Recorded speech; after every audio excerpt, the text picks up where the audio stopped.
Well, greetings and salutations, everybody. Welcome to the best damn movie-related show on the planet Earth, the John Campea Show, coming to you from right here on my YouTube channel. I'm, of course, your host, John Campea, and it is an awesome honor and privilege, as it is every day, to have you, our international friends, gather around so we talk about our favorite things in the world, movies, movie news, streaming, TV, all sorts of good stuff. And ladies and gentlemen, he's our very own Stan Lee. He is the one and the only Mr. Robert Meyer Burnett. Robert, how you doing here today, sir? John, I've been weeping like a child all morning long, and we'll talk about why. I mean, literally, I'm kind of embarrassed. I had to change my shirt. The other one was soaking wet with my streaming tears of joy, but it's a great Monday.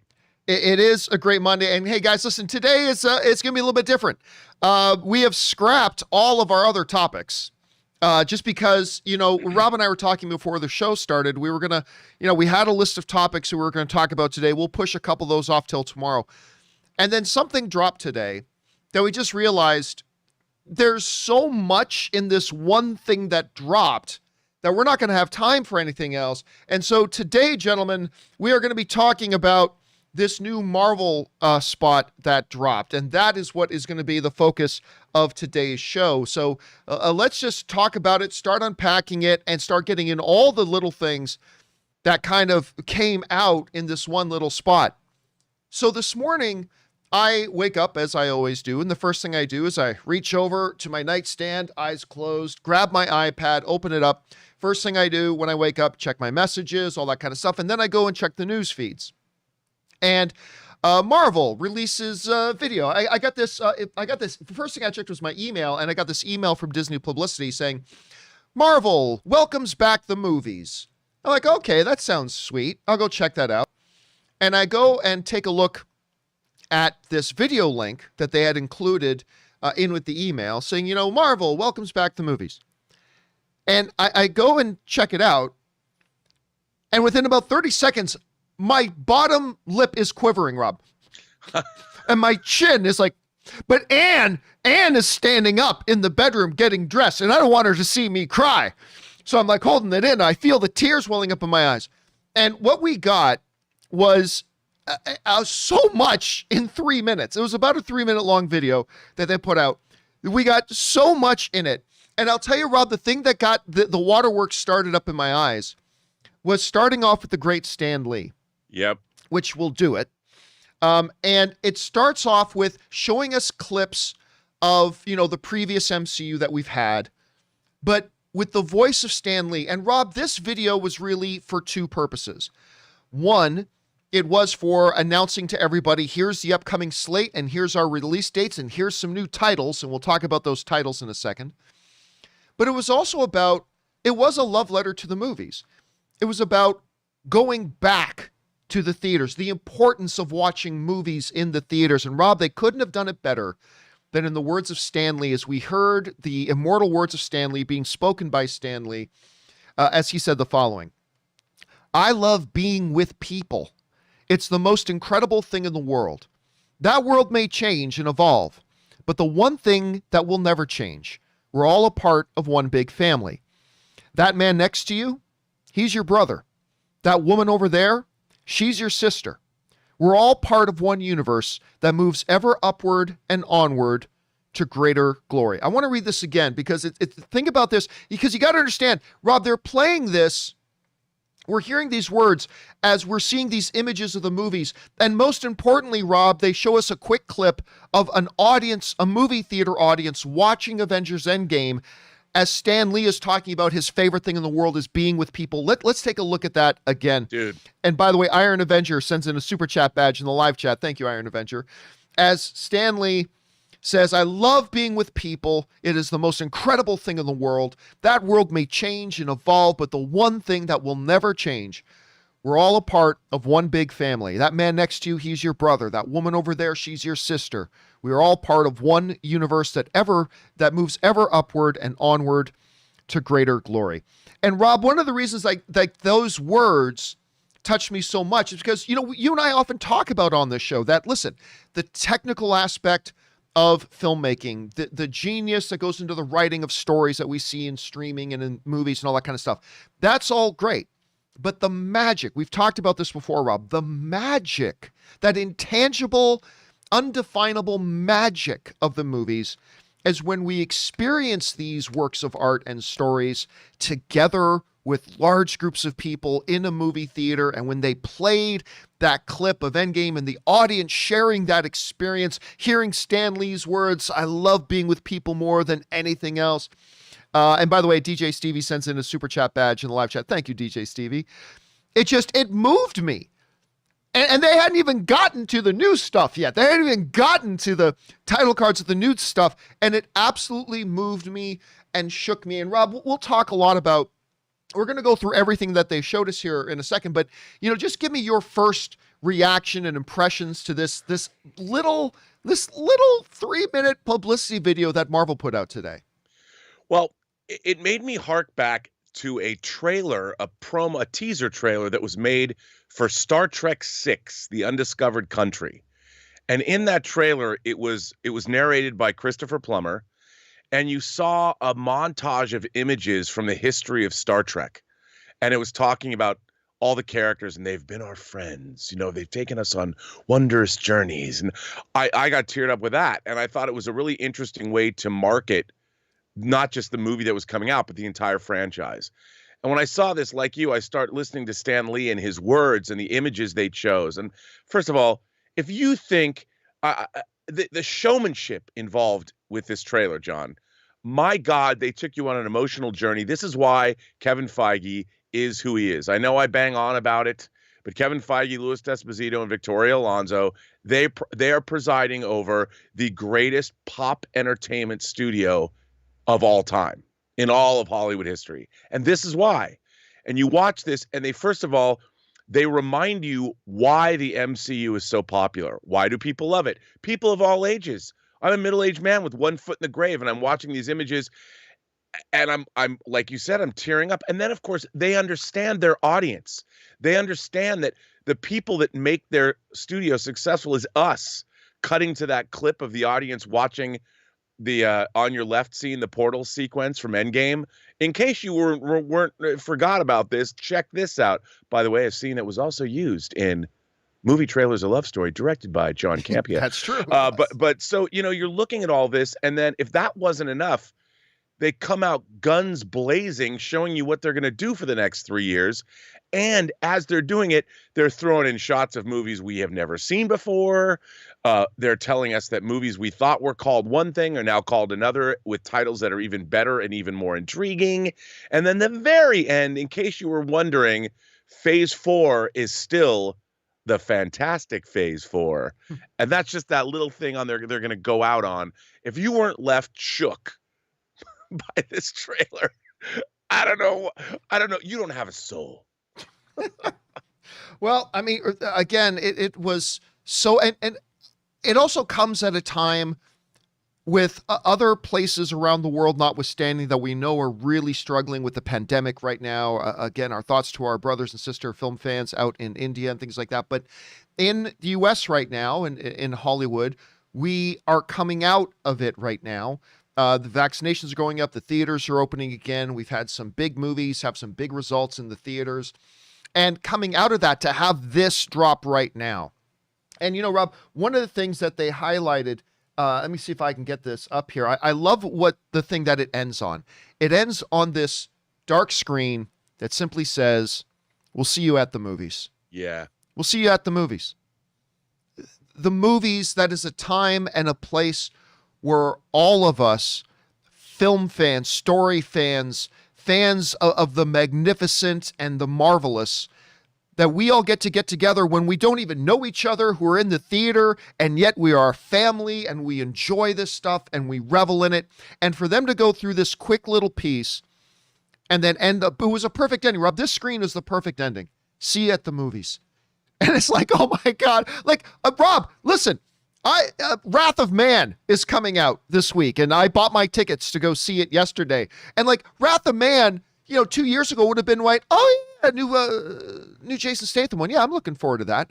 But like today, I'm like, oh my God, Friday can't get here soon enough because I can't wait to go back and see everybody at the movies. And this was a really, really good thing for them to do. So Rob, let's now take some time here and let's go through this incredible plethora of information that they threw at us.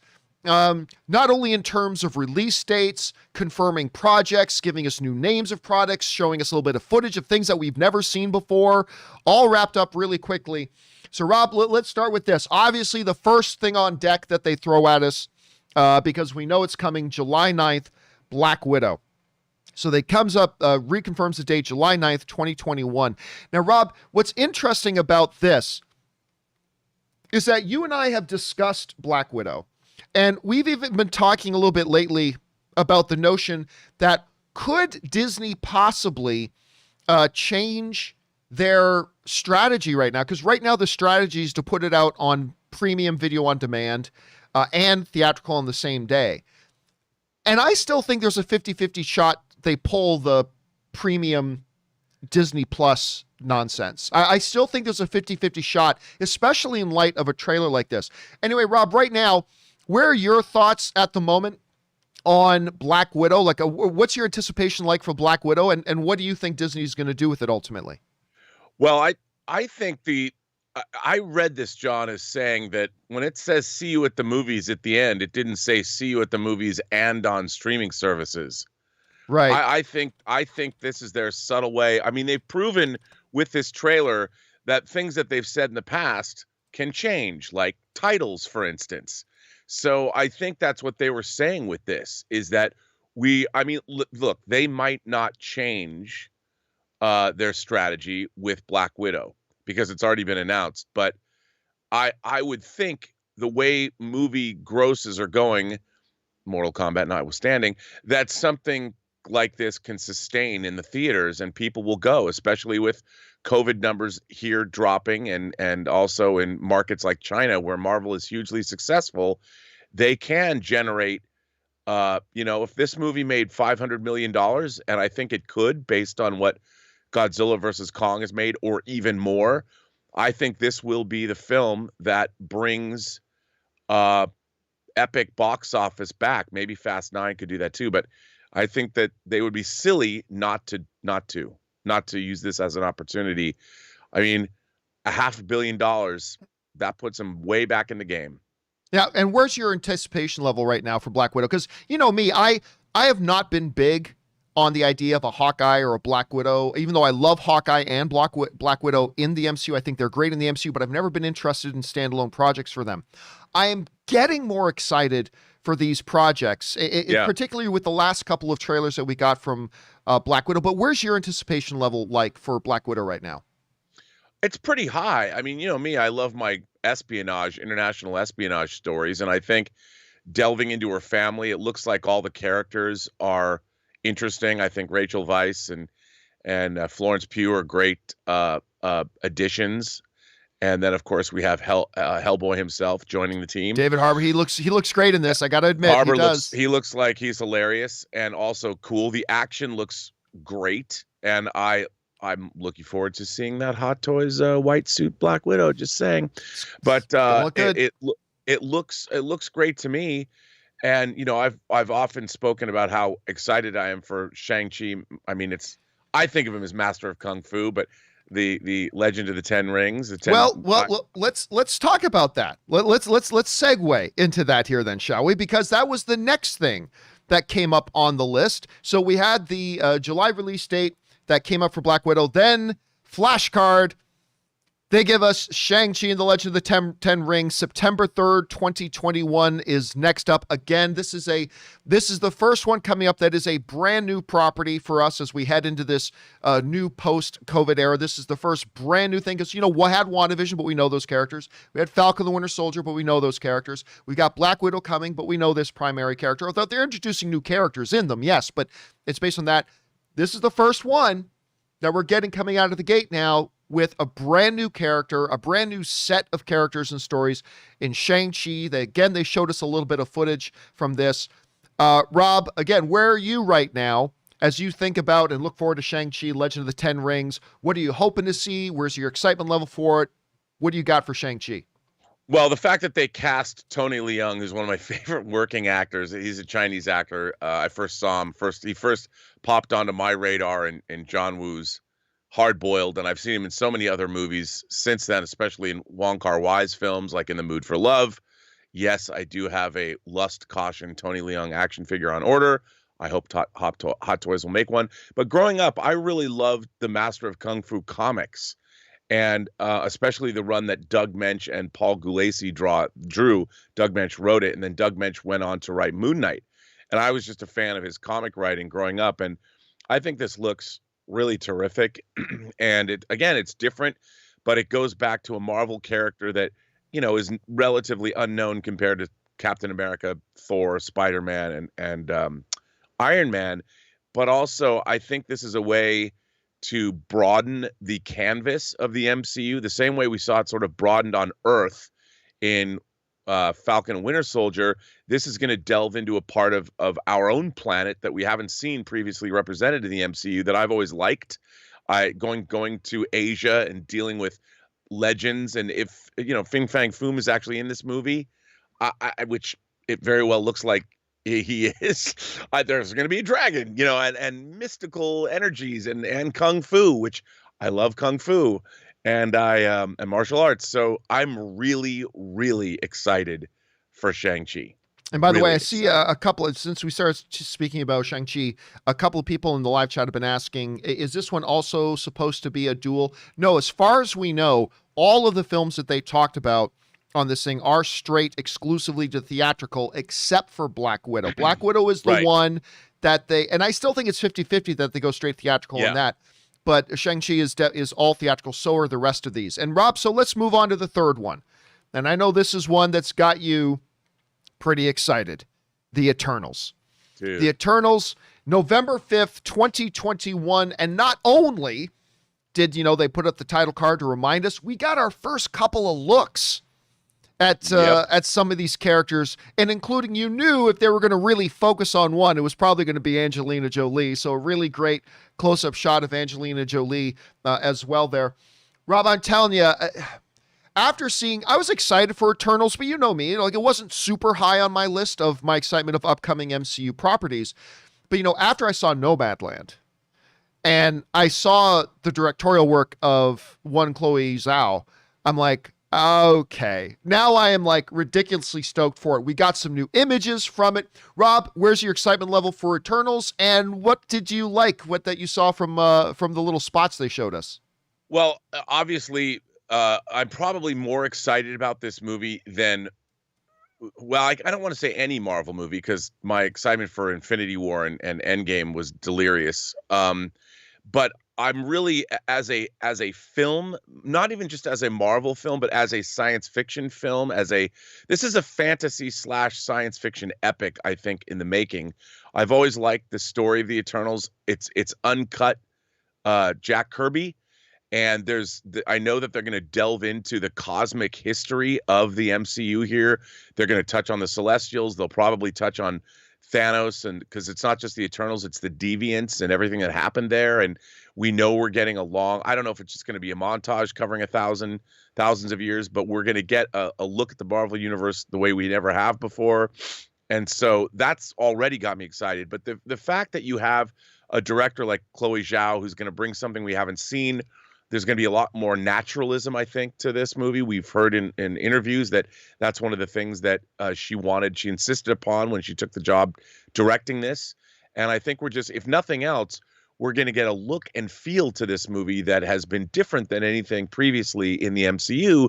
And again, and we've talked about it before, kudos to Kevin Feige for tapping Chloe Zhao. I mean, she just wins the Academy Award for Best Director. And whenever that happens, the Hollywood's going, well, what's the next movie that person's going to make? Well, the next movie is already completed, and it's the Eternals. So we're going to get the best director currently working in the world today, according to the Academy, Chloe Zhao, is bringing us a Marvel movie. Which, if that doesn't plant a flag and say, okay, for all of you people that thought comic book movies are not something that you're going to trifle with in your advanced age because you've lost your inner child, here's a movie that has the pedigree of somebody that just made a movie like Nomadland with Frances McDormand winning Best Actress, this film winning Best Picture, and she wins Best Director. You must pay attention to the Eternals as any kind of a fan of cinema, just to see what it is. And that's great. I'd be remiss if I didn't ask you about the potential in a hot toy moving up. If for nothing else, maybe not even the character, look at that sword. Look at that semi-transparent. I didn't notice this until after I took the still image. And by the way, Koa1708 sends in a super chat badge. Thanks, man. It's semi-transparent as well with the gold engravings, and you can kind of see through it at the same time. Rob, tell me that you are not salivating at the idea of getting a hot toy of Angelina Jolie with that damn sword. Dude, I want all of the Eternals, all of them. I know that if you look at the team, that's thousands of dollars in hot toys. But if they show up, we've seen artwork of them, and there's no real costumes other than Angelina Jolie. We kind of see, and that sword. I can't even tell you, John. I mean, getting a Richard Madden and a Kit Harington hot toy figure. I mean, come on. You go from Game of Thrones to the Eternals. Life is good. There's going to be a big collection there of just Eternal stuff. Okay, we can circle back to Eternals a little bit later, but let's get. By the way, guys, this would be a good time to remind you, in case you didn't know, that we will be taking your live comments and questions a little bit later in the show. If you want to send in a live comment or question, simply use the tip link that's down in the description below, or you could enter it in manually at streamelements.com/movieblogtv/tip. You'll be getting your comment or question on the show or a forthcoming companion video if it's, of course, appropriate. And, of course, you'll be supporting the channel at the same time. Okay, Rob. Well, that's 3 films, but there's still a 4th one coming this year in 2021, and that is, of course, Spider-Man No Way Home, coming December 17th, 2021. Is what they threw up there. This is one, Rob, that we've already gotten a few sneak peeks at. Obviously, we've not had a full trailer as such of it yet. That is still to come. I'm guessing probably somewhere around June or July, we might get our first real heavy taste. Although they've put out some still images of it with that. Now, of course, with WandaVision coming, and Kevin Feige having said that there's kind of a connection to Spider-Man 3 in that's gotten a lot more energy. The whole way, Rob, the way they played with the mystery of it, remember they had the cast all put out on social media fake names of it, so they got everybody invested in it, and everybody was talking about it. We ended up on No Way Home. Where's your excitement level right now for No Way Home? Well, again, if the reports are true, and basically we're going to be getting a somewhat of a live action version of Into the Spider-Verse, and then we've got Multiverse. Well, we haven't got there yet, but the upcoming Doctor Strange movie. I'm just like, wow. I mean, Marvel is not resting on its laurels. They're going for broke, and they're giving us, chewy candy nougaty goodness with caramel and nuts and all kinds of craziness. And I just, I thought, how could they go anywhere? I mean, I hear a lot of people going, well, after the Infinity Saga, I just can't get excited for any of these movies. I guess as a lifelong comic book reader, what Marvel Studios has been doing overall, if you look at their films collectively, they've been providing audiences kind of the same experience I got as a Marvel Comics reader growing up. In that you'd read these stories, and then, you're following Spider-Man, and Spider-Man's moving over to join the Avengers for an adventure, and it was the same. They're doing the same thing with movies, and I think it's pretty brilliant. And in terms of running a franchise, they've taken all of their cues from what built Marvel, which was their original comic books. And who would have thought, gosh, what a unique idea. Take what the IP was famous for in the first place, transpose that over to the movies. But yet, they're the only game in town that's doing it in such grand fashion. And with Spider-Man, who doesn't love Spider-Man?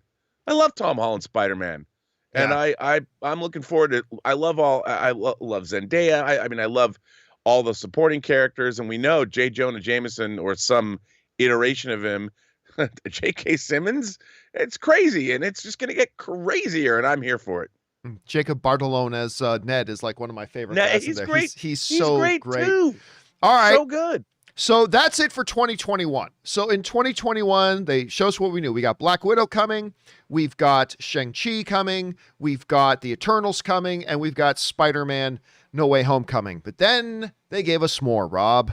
Then Yes, we they started did. to delve into 2022. That's still within a year. This one's within a year. It's coming in less than a year. 10 months now. A little over 11 months from now. We've got, Rob, again, this is one that really got people really buzzing once WandaVision came out. We got Doctor Strange in the Multiverse of Madness. This thing is coming. I know you went bonkers for the first Doctor Strange movie. It was a real departure from our standard MCU movie when it came out, and it was terrific. Now we've got Multiverse of Madness coming off hot on the heels of WandaVision because, of course, WandaVision ends with Wanda Maximoff becoming Scarlet Witch, taking on that mantle of the Scarlet Witch. We know she's going to be a part of this movie. This got a lot of people buzzing. I still think I have nothing to back this up with. This is just me fan speculating wildly out of my ass. No big deal, but I still think this is going to kind of be about the multiverse is getting so out of hand that it's threatening all of reality, and it's something about them trying to shut it down, about Doctor Strange. But I know it could be exploding it all at the same time. Anyway, Rob, Multiverse of Madness, March 25th, 2022. What are your thoughts on it right now? Bruh. I mean, I'm like,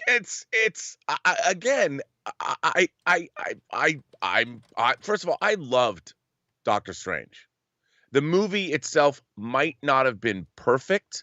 I might have wanted a little bit more development of Stephen Strange before he became Doctor Strange, but it is a movie after all.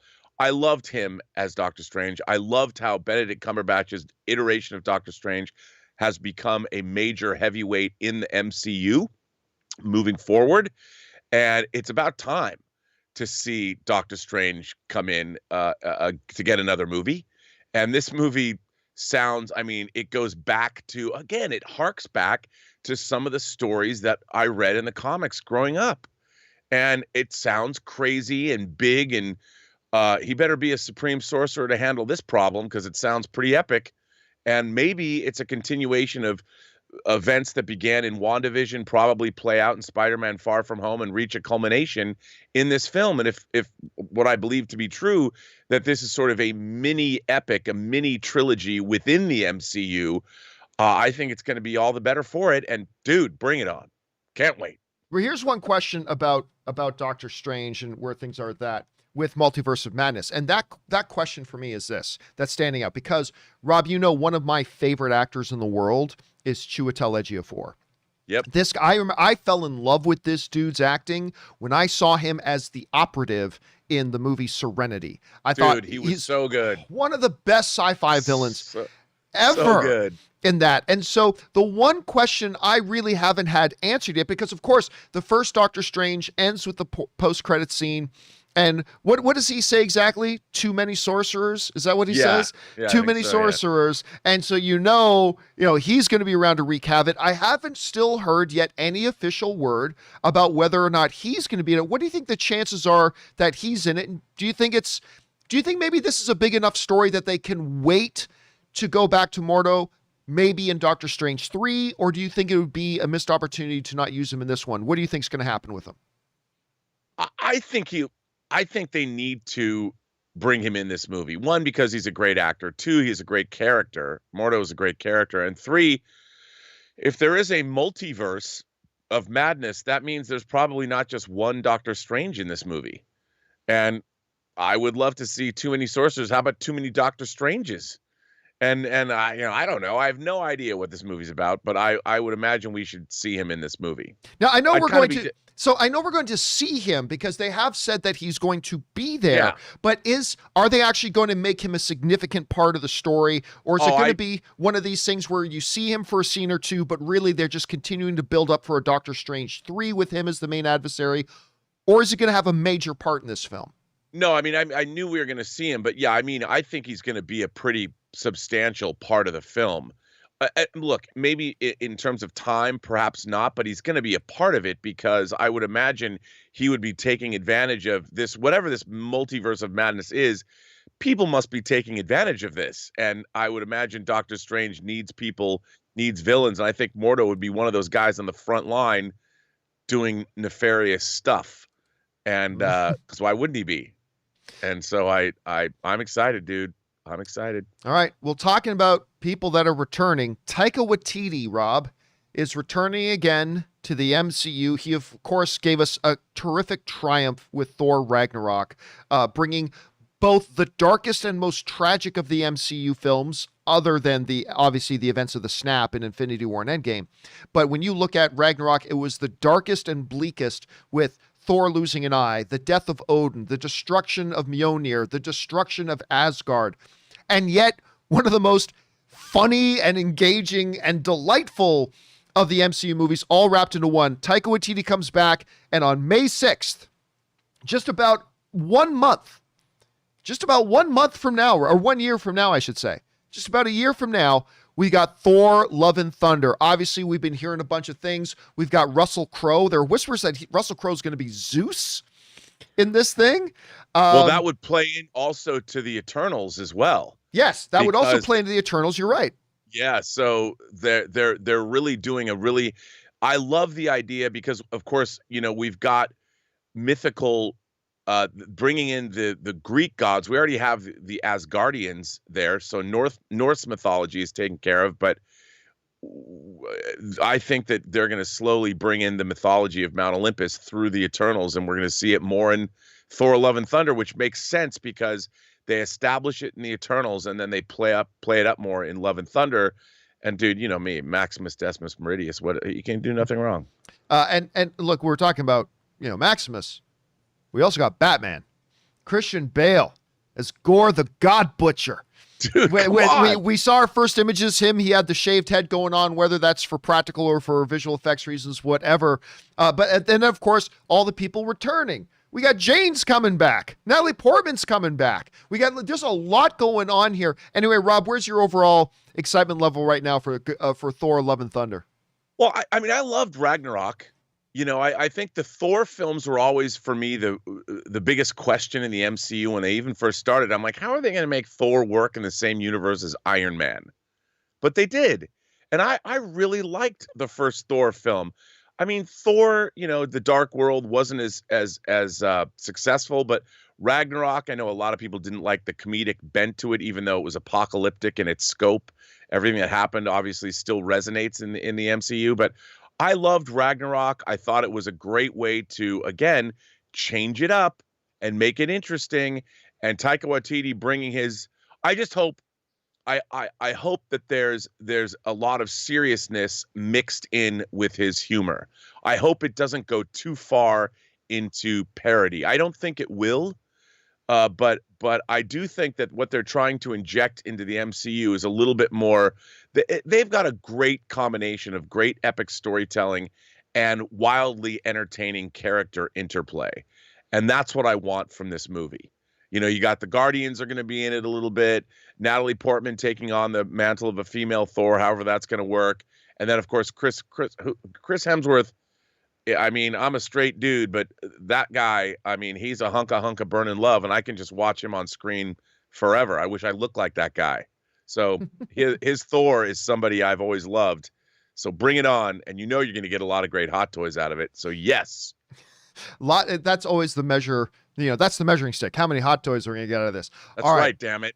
Now let's move into something here that has a lot of interesting storylines going on around it. Black Panther 2. One of the things that we learned about Black Panther 2 was they are making a mistake, but I understand and I'm okay with it, that Kevin Feige announced that they are not going to recast T'Challa. They're going to move on from the T'Challa character. I personally still think that's a mistake, but, I trust Ryan Coogler. I trust Kevin Feige. They're going to give us something great.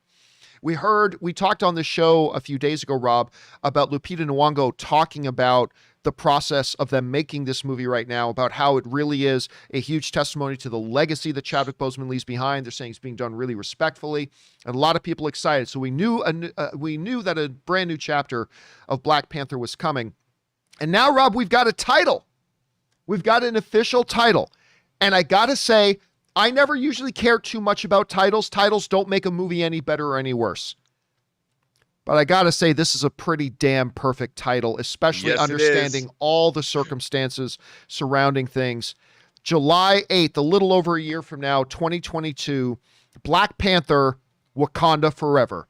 It's a good, Robbie, all other things being equal, it's a good title.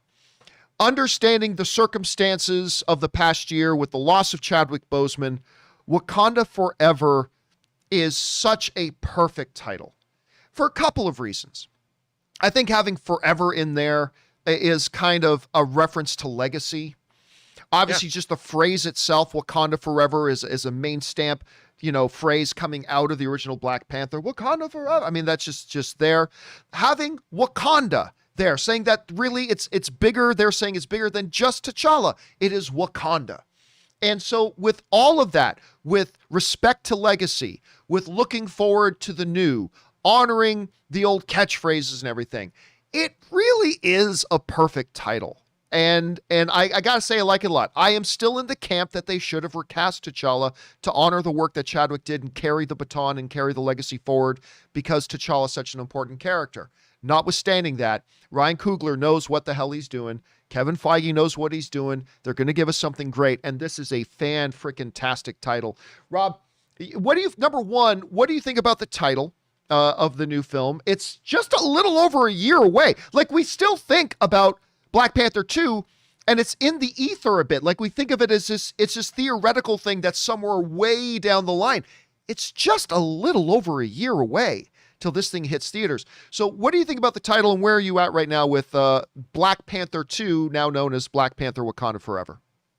Well, it's, to me, the Black Panther character is established in the MCU. I've really liked, but when we met Black Panther, we were dealing with tragedy, the death of the assassination of T'Chaka, and family and legacy and continuation and all of those things have been built into this iteration of Black Panther in the MCU. And, unfortunately, because of Chad Bowman passing away so young, they're going to continue that. But the underlying message of that, I think, is a good one. We must go on. I mean, passing away is as much a part of life as being born. And the fact that Wakanda Forever says, like you said, it says that Wakanda will endure. We, the audience, will endure. And I think that's what Chad Boseman would have wanted. You have to look back at that actor just as a man, as a person, as a human being, and as a Black man, the strength he showed in the latter part of his career fighting this horrible cancer, and yet you never knew. He soldiered on and delivered an Academy Award nominated performance in Ma Rainey's Black Bottom. I mean, this guy is a force of nature. He was somebody I think any human being can look at and hold up as an example of this is the best of us.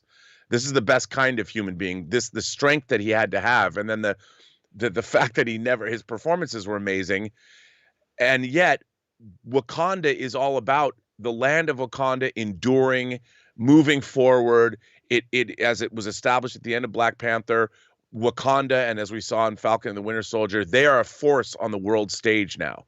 They are revealed to the world, and what Wakanda does, I would imagine they would be the ultimate superpower. They would probably be the most important country on Earth in the MCU. So the title Wakanda Forever, I think, refers to a lot of things, but mostly it just makes me excited to see how they're going to work Wakanda and the succession of power and who will take over. I think they're going to introduce a new character that we're going to be able to get really excited about. Whoever that is, I have no idea, but someone has to take the mantle of Black Panther.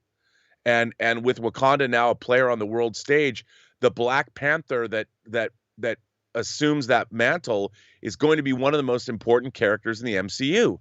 And I think for people that are fans of the movie and for all the representation it means for people around the world, this is going to be a big deal. And whoever they cast to succeed, not replace, but to succeed Chad Boseman, man, I wouldn't envy that person, because they're going to be a very important figure in not just the pop culture in the MCU, but in pop culture around the world moving forward.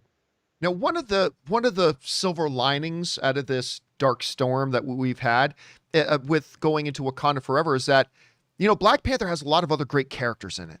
Like whether you're talking about Shuri, you know, there's your Chad Boseman right there.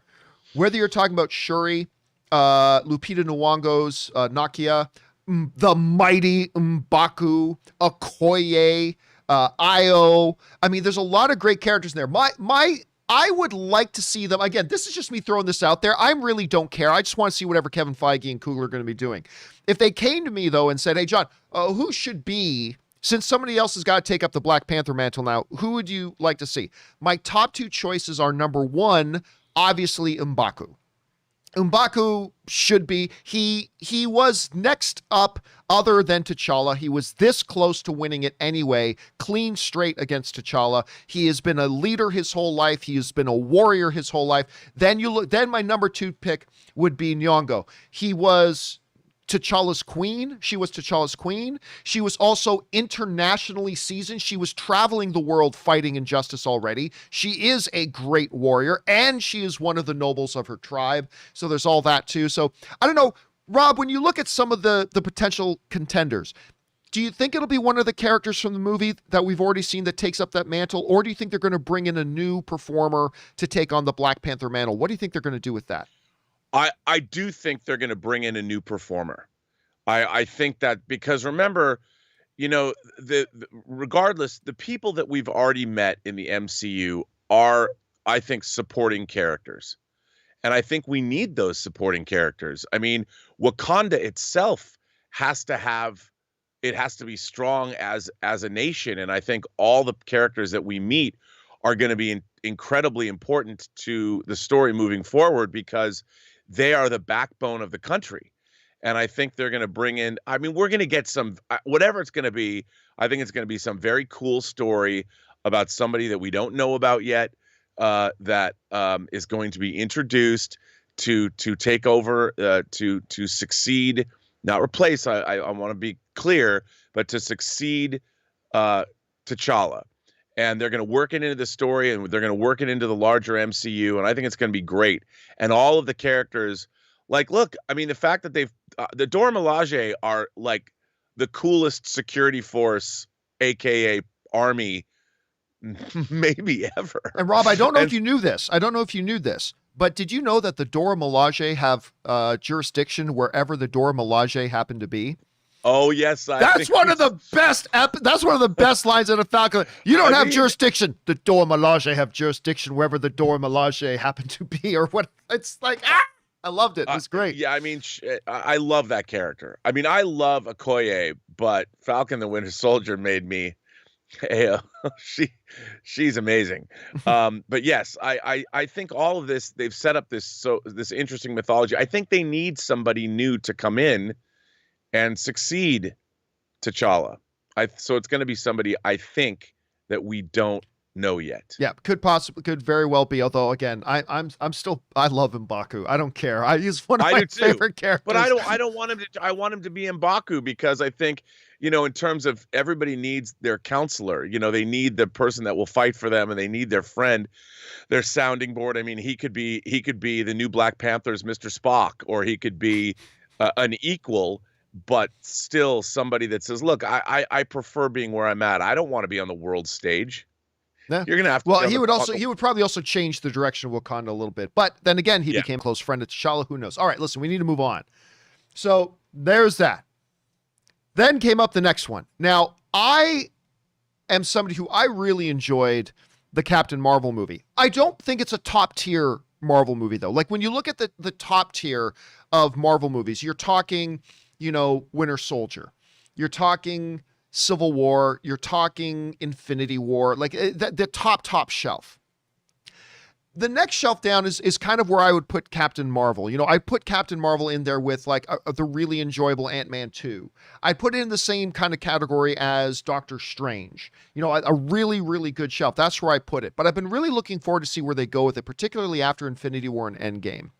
Now, we've known for a little while that Ms. Marvel, Kamala Khan, that's coming out on DC or on Disney Plus. We've known for a while that they confirmed that new Ms. Marvel was going to be in Captain Marvel 2.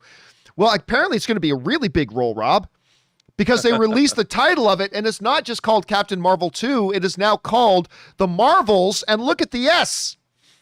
Look at the S on The Marvels. So obviously, Kamala Khan is going to play a significantly large role in this. It's not going to be just also featuring, but also, Rob, we've known that Monica Rambeau was going to be a part of this. They kind of hinted in WandaVision that there is some drama going on between Captain Marvel and Monica Rambeau that they heavily implied in the show. So obviously there's going to be some issues there to put out, whatever. By the way, the other day they released, I don't know if they released it, but it got leaked, but we got our first look at Kamala Khan in full Ms. Marvel costume. Came out online. Actually looked very comic accurate.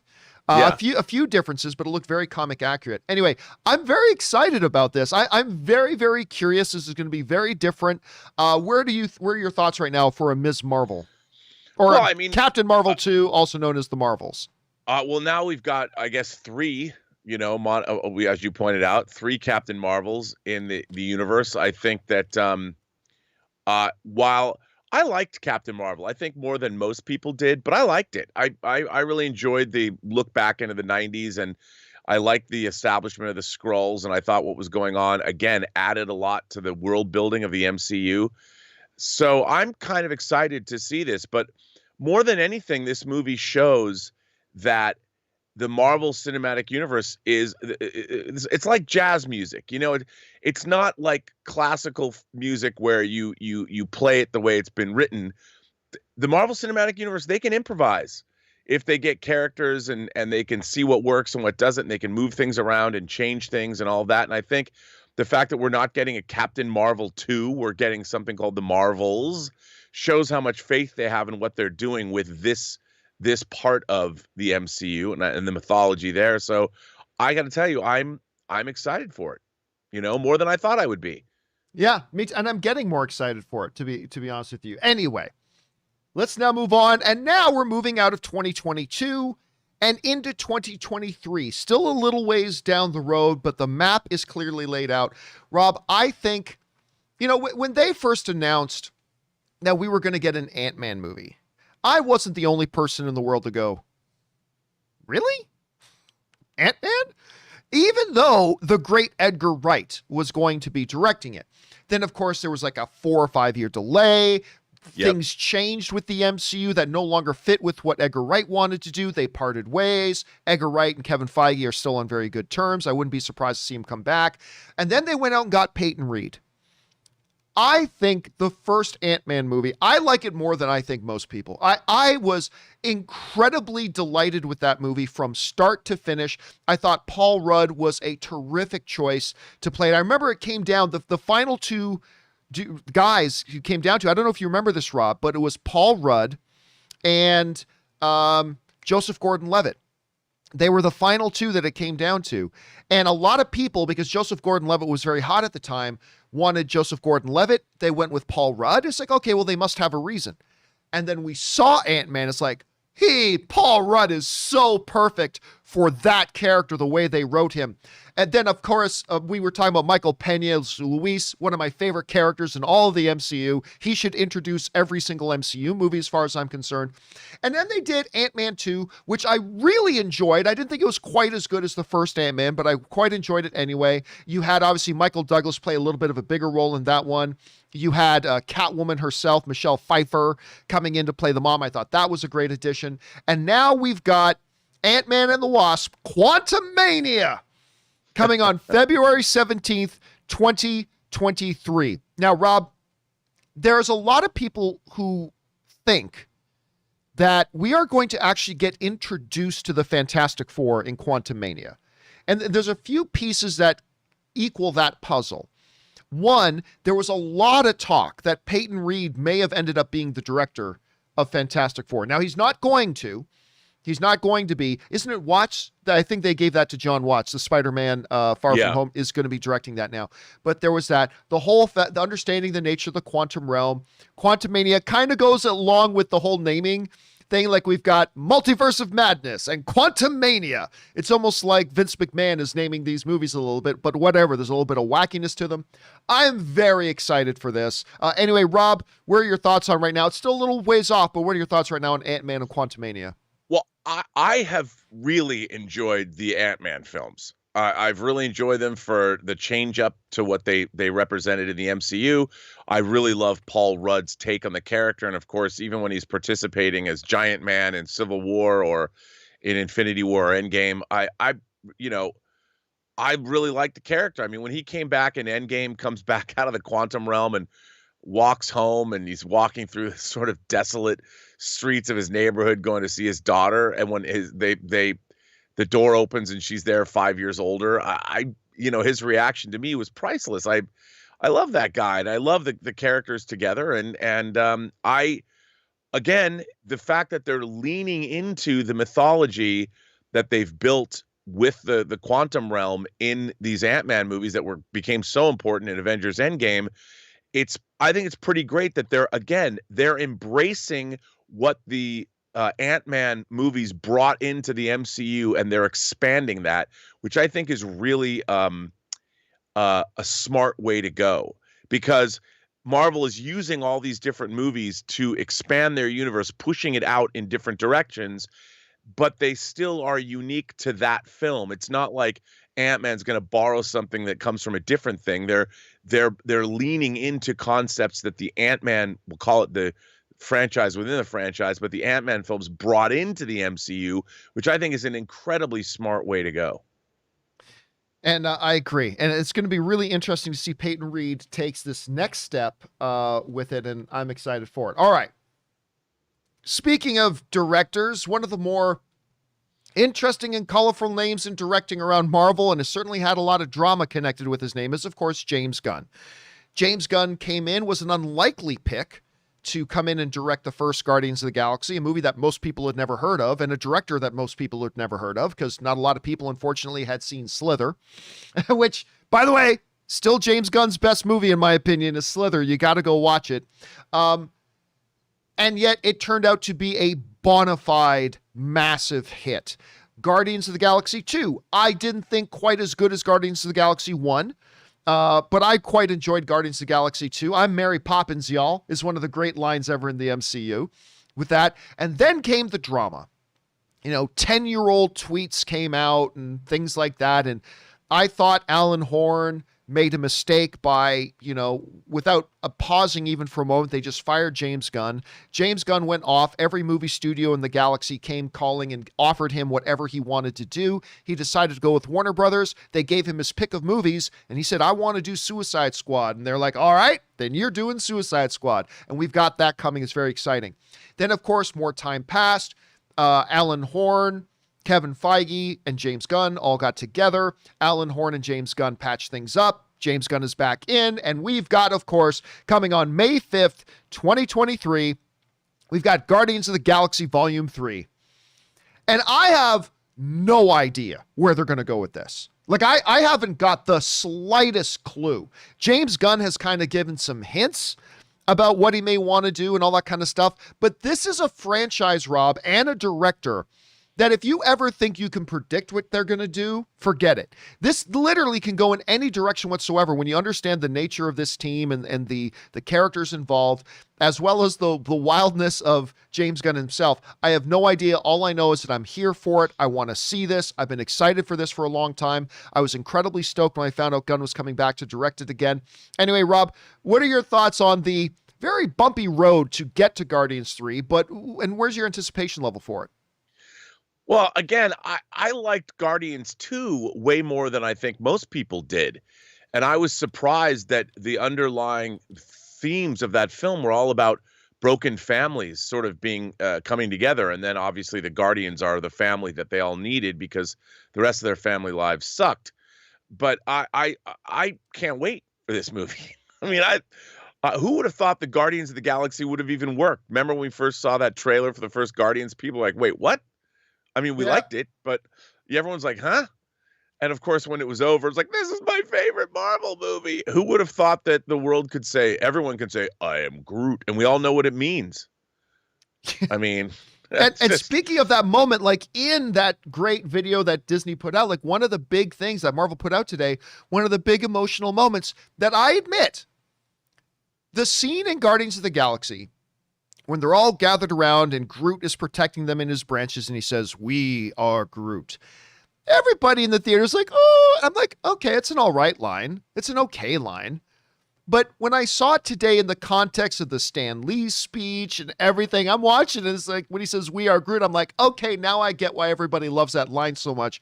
And it was beautiful and powerful. And obviously we've got a new Groot now, but this is going to be terrific. All right, Rob. There was one more thing that they threw in there. Now, they gave us nothing new. They gave us nothing new. We've heard about it already. It's already been confirmed. But just seeing this image come up in this lineup of Marvel, in this quick 3-something minute lineup of Marvel, for them to throw this image in there, I think it was the tangibilization that the Fantastic Four are actually now here. Like, yeah, Kevin Feige at that Disney investors meeting said, and we're going to do Fantastic Four. John Watts going to direct it. Great. It became real. But seeing it now put into the lineup, like, boom, Quantum Mania, boom, Guardians of the Galaxy 3, and boom, Fantastic Four. Now, they didn't include, what's interesting here, Rob, is that they did not include a release date. So clearly they still have a few things that are up in the air. They're not ready to start shooting this movie. They don't have, well, I believe they have their cast. I believe they have their cast. They're just not, at least several of the major casts that they're just not telling us yet. But we haven't got a release date yet. Probably in 2024, I'm guessing, is when this movie will come out. It's probably 2024. Anyway, Rob, you now see this Fantastic Four, Marvel Studios Fantastic Four. Something I know John Schnepp was waiting for the day to see that. Something I know you have been waiting to see. Something that I think a lot of fans of the Fantastic Four, because let's face it, everybody else who's tried to do the Fantastic Four has not done a great job. But to see Marvel Studios Fantastic Four now included with that lineup, what are your thoughts on that right now? Well, I think you're right. I think they've already cast the Fantastic Four. I mean, the way Marvel works, who knows? They've probably been shooting some of it already. But the Fantastic Four for me are a cornerstone of Marvel. I mean, I loved John Byrne's run on Fantastic Four in the 80s. I've loved the characters, and they have been decidedly not really working in the in previous iterations that we've seen on screen. We've got 3 different iterations: the Corman version, the Tim Story version, and the Josh Trank version of Fantastic Four, and they never felt right. Even the cast, I never bought into the cast. I mean, I thought that Chris Evans, like as Johnny Storm, was fine, but it never felt right. The characters look in their uniforms. I think Marvel's gonna make it feel correct, whatever they're doing, because they realize how important the Fantastic Four is. And I'll tell you, honestly, without Chris Evans and without Tony Stark and without Captain America leading the MCU, Mr. Fantastic to me is the de facto leader of the MCU, because he's that figurehead, that figurehead that represents science and intellect and compassion as well. And the Marvel Cinematic Universe needs that person and doesn't have that person right now with Phase 4. And I think that's why the Fantastic Four is so important, because Reed Richards is going to emerge as the new front man, so to speak, of the MCU. And whoever that is and however they're going to do it, it's going to be really important going into Phase 5 and Phase 6 and the next decade going forward.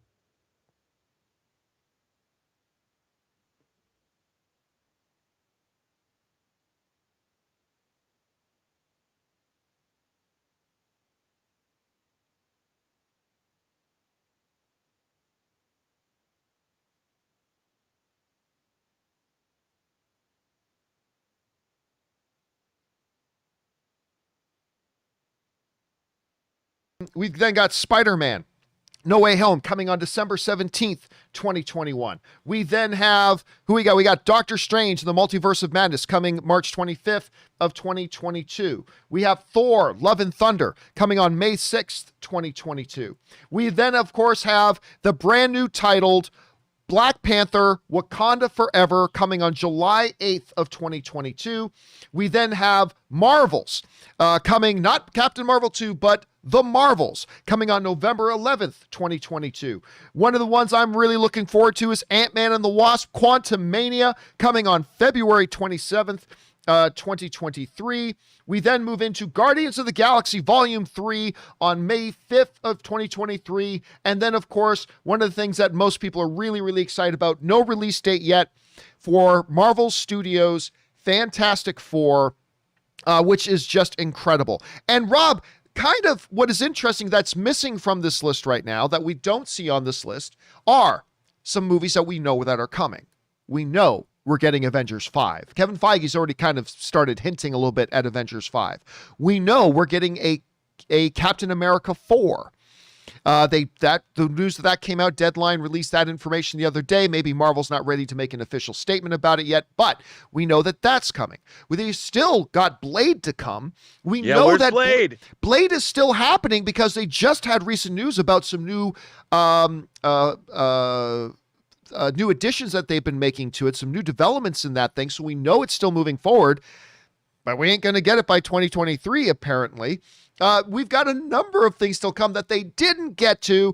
And notice they didn't even talk in this thing about any of the Disney Plus shows because this was about going back to the movies, going back to the movie theaters.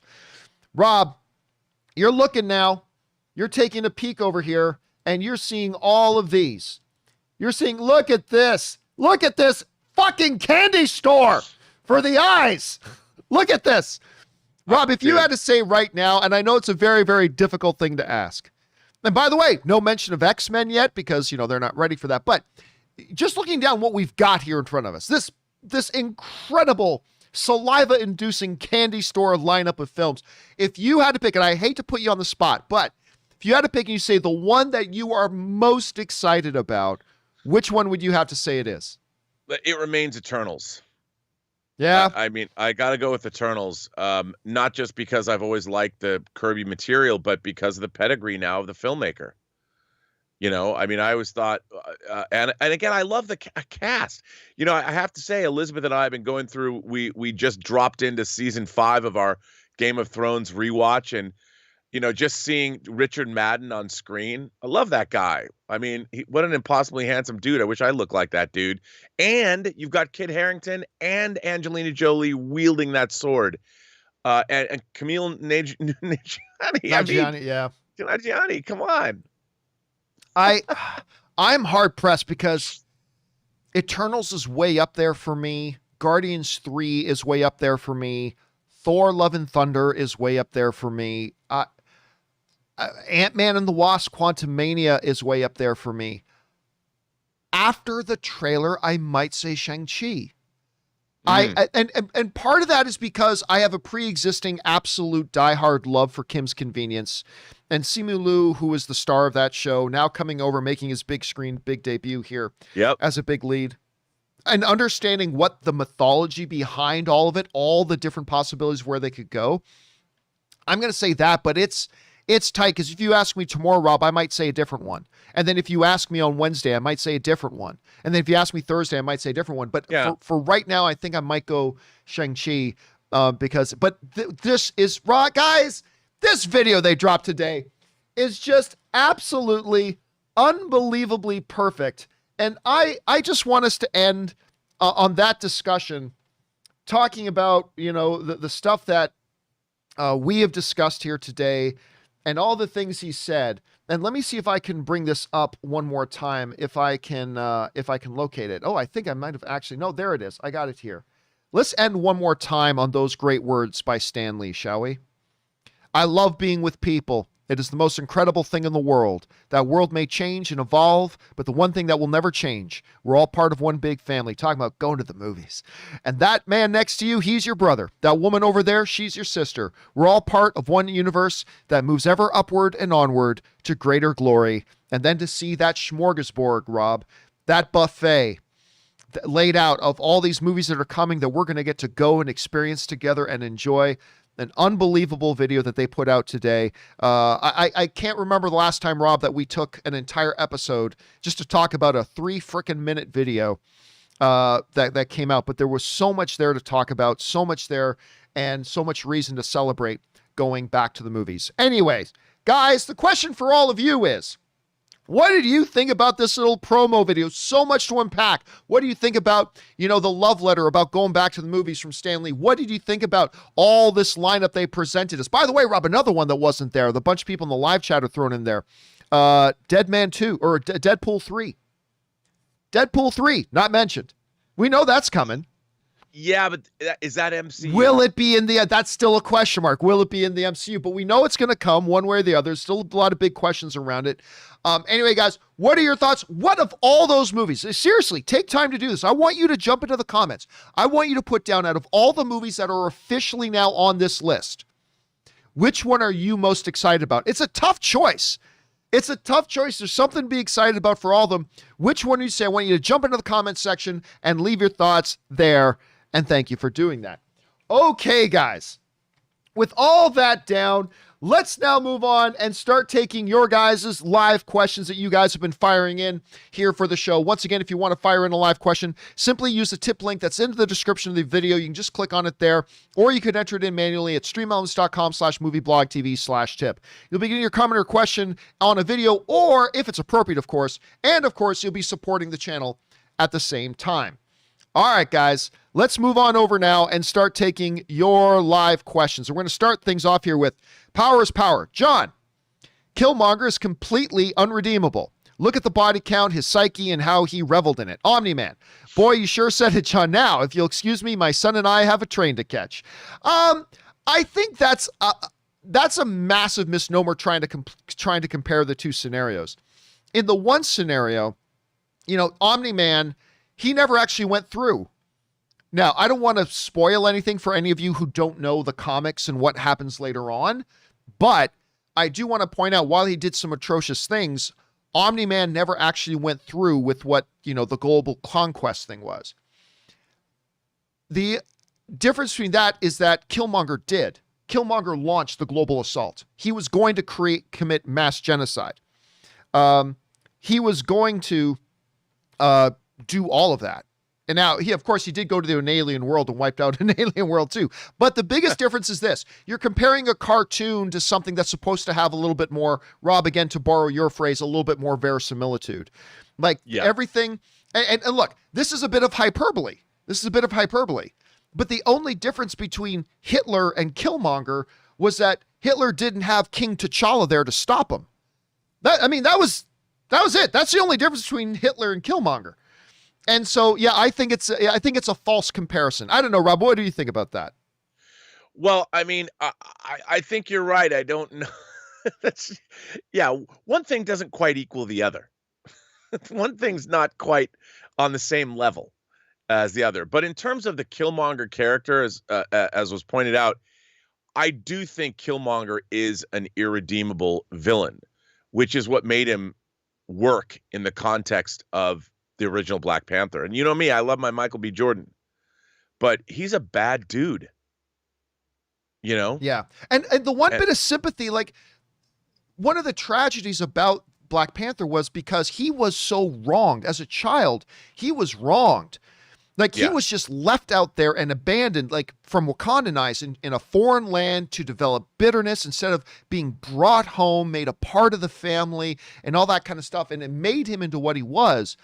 But he was evil to the core. He was just evil. Brilliant character, performed incredibly by Michael B. Jordan. But yeah, I still think that. But whatever, everybody's going to have different thoughts on it. All right, next up. Oh shit, it's Wayne Brady writes. Me watching Man of Steel Zod fight. Man, sure is reassuring. A lot of those floors are empty. Omni-Man, you see us. Rob, have you had a chance to watch the Invincible finale yet? Yep. Oh my God. That was good, man. Yes, it was. That was so, we don't want to give everything away, but I mean, it was, Rob, the way I described it was a great balance of a finale with the visceral, with real emotional underpinnings, right? Yes. Like it was really good. Just in general, what was your thoughts of the finale? Well, I thought it was let's call it, they don't pull any punches. I really, I enjoyed it. I like that they really went there, and it sets up, if they follow the Invincible comics, it's going to go in a very interesting direction, which I think they really obviously alluded to. And the fact that they're doing, two more, they announced not just one season, but 2 seasons. So they've got the whole direction already plotted out. And I think that the revelations are such that, I don't want to spoil anything if people haven't seen it, but I like, it was very satisfying, John. Rob, I don't know if you saw it. It's a combination of some of my favorite things. Because, I love Invincible. Omni-Man's a great character. One of my all-time favorite television characters ever is Ron Swanson from Parks and Rec. And one of the truly great online treasures of the fan community is Boss Logic. And I don't know if you saw this, Rob. Oh, I did. I know the Nick Offerman. Oh my God. Boss Logic put together this image. This is all I want to see now. Nick Offerman, aka Ron Swanson, as Omni-Man. Now I will, if anybody ever mentions the possibility of a live action Invincible, I will accept nothing else. I will accept nothing else. Or which way am I going? Except this. This is your casting right there. Nick. Well, yes, he was great at Devs. I loved him in Devs. And I thought when I saw that image, I'm like, okay, this is why Boss Logic is Boss Logic, because he gets it. He's so good. Boss Logic just makes such great stuff. He truly is a fan community treasure. He really is an absolute fan community treasure. Love his stuff. Anyway, let's move on here, shall we? Next up, Capri Grant writes, I really don't get the business strategy for HBO Max offering this specific price decrease for the ad version. Outside of no ads, there is no other incentive to keep the $15 version beyond 2021. If they are taking away the day and date releases of 2022, makes you think, well, here's the problem with what you're saying, Capri. You just throw out the no ads as if it's a little thing. I mean, other than the no ads, as if that's some small thing. I'm sitting here virtually beside a man who was like saying he would pay $50 extra to have no ads. To a lot of people, like, honestly, the question isn't about is saving money for no ads a big deal. It's like, is $5 enough of a savings to get people to get a tier of HBO Max with ads? I mean, it is a massive, massive thing. Like, other than the no ads thing, that's huge for a lot of people. And I would say this, while the whole day and date release strategy is being done away with, thank God, at the end of 2021, HBO Max will still do some HBO Max original movies. And I think so that's got to be taken as an advantage too. I don't know, Rob, you hear, Capri mentioning that, outside of no ads, there's no real incentive to keep it for $5 extra, but how would you reply to that? Well, I mean, I think that we've talked about the idea of ads or not. It all comes down to content. Whether, to me, John, it's what has what you want to watch. That's always going to be the most important thing. I hate ads. I will never pay more money or pay less money to watch ads. I'll never do it. I won't do it. I find it obtrusive and I can't deal with it. But the streaming services that are going to win the streaming wars are the ones that have the content that people want to watch, whether you're paying for ads or not, or not paying for ads or not. You will watch the viewers will always go where the shows are. They always will. Good point. All right, let's move on here. Christian Ailman writes, I'm currently going through the Rocky franchise again on HBO Max. That's a good exercise to do. I just wanted to give Rocky 2 a quick shout out because it's my favorite of the Rocky sequels. I know most people would say 3 or 4 is there. Yeah, I agree. I tend to lean towards 4 as my favorite, although 6 was fantastic as well. But 4, and so was 3, did meet with Mr. T. But 4 with Drago, it's probably my favorite one. But Rob, Rocky 2, which was, a little bit before my movie-going years. Right. But Rocky 2, if you had watched Rocky 1 in theaters, like with all the Oscar attention and the end of Rocky, him taking it the distance, but not the stereotypical ending of the underdog winning. He actually doesn't get the belt. But then they come back for Rocky 2. And like the ending of that movie is so great. I mean, I could totally see why some people would have Rocky 2 as their favorite. When you look at the Rocky films, what's your favorite outside of the original? Well, yeah, I have to say my favorite Rocky movies, probably outside the original, is probably Rocky 3, just because how much fun it was. But I have to tell you, I did see Rocky 2 in the theater. I saw the original Rocky in the theater. And what I love about Rocky 2 is, they play the beat of him running up the steps in Philadelphia. I think it's the museum there, but in Rocky 2, they have all the kids start running behind him. Yeah. And I remember as a kid, I was like, because it was a big deal. Rocky was a big deal, and Rocky 2 coming out was an anticipated sequel.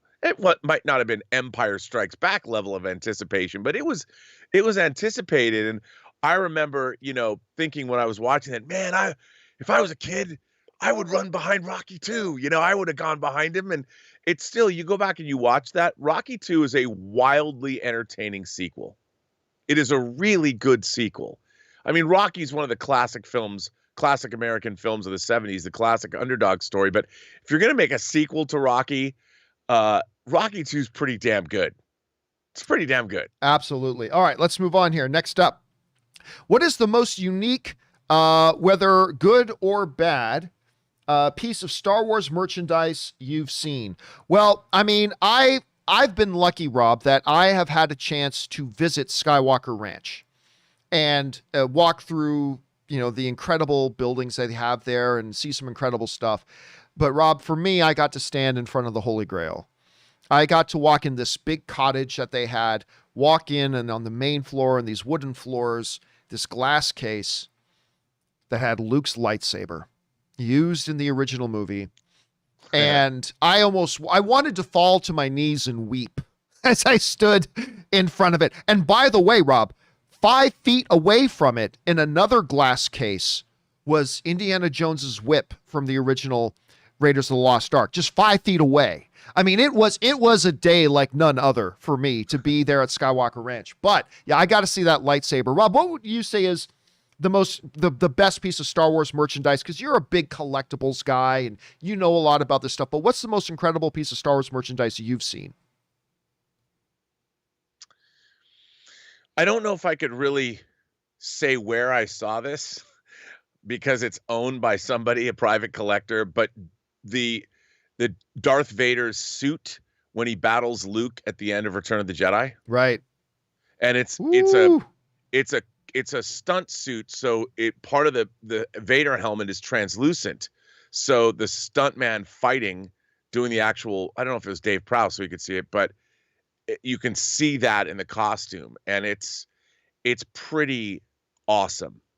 And you look at it and you're like, that's because that battle at the end of Return of the Jedi is, I think, one of the high points of the entire, as much as I've talked about Return of the Jedi was disappointing to me overall, but there is no doubt that the crux of the entire Star Wars franchise is the battle between Vader and Luke in the Emperor's throne room at the end of Jedi. I think. Yeah, that's a great one. All right. Yeah. Let's move on. Next one up is Prodigal Son writes, Dear John, In Black Panther, the royal family is from the Panther tribe who worship the Panther god, Bast, Naki Eagles River, Mbaku Jabari tribe, Wakabi border tribe. They can't be Black Panther because they worship different gods. You are not thinking of the MCU, you are thinking of the comic books, and they are different things. Anyway, if T'Challa and Nakia's relationship progressed, that's a different question altogether. Okay, so let's just settle that one right just really, really quickly here. In the movie, it makes it clear that Nakia could have taken the heart-shaped herb. That was an option available to her. Actually, I believe it's what T'Challa's mother wanted her to do. But instead, she believed the best chance was to get it to M'Baku, and they wanted M'Baku to take the heart-shaped herb, in which case he would take on all the powers of the Black Panther. In the movie, they made it very clear that was an option available to them and that they could have done. So maybe they said some things differently in the comics that I'm not aware of, but in the movie, he very, very well, they easily could have given to them because that was a part of their plan until they got there and find out that M'Baku had actually saved T'Challa. T'Challa was still there. They were able to give him the herb. He gets the powers of the Black Panther back again, and they were off to the races. But yes, they could have done that in the movies. They made that pretty clear. All right, next up. If T'Challa and Nakia's relationship progressed, they could have a child at about 7 years old enough to go back in time to be trained by his grandmother. It's one option at least. Well, sure. I don't think it's necessarily a good option, but it is one of the great things about Kevin Feige's mind. There are a million different things there that they could do. And what you're suggesting here is like, hey, listen, they've had a kid. And in the MCU, there's a million ways, Rob, that they could explain why a kid would suddenly be 20 years older than he was. You literally could have a 30-year-old son of T'Challa running around if that's what they wanted to do. It is an option available to them, so that's something we'll keep our eyes on, man. Thanks for sending that in, Prodigal Son. All right, next up. Sam Phillip writes, I don't know if you knew, but the new Resident Evil game, Resident Evil Village, comes out on Friday, and I'm a big fan of the games, and I'm looking forward to playing it. Are you at all familiar with this particular game? I'm not very familiar with Village at all. With this particular game or other ones, and would you play it? I'd say this. The Resident Evil games, I have played a couple. They're not my favorite games, to be honest with you. And I wasn't even familiar with Resident Evil Village coming out. So it's really not on my radar all that much. I don't know, Rob, have you played a lot of Resident Evil at all? And have you been familiar with this game coming? In the early days, I played Resident Evil a lot, actually. But, I haven't played it in a while. So I know the game's coming out, but I don't know much about it other than that.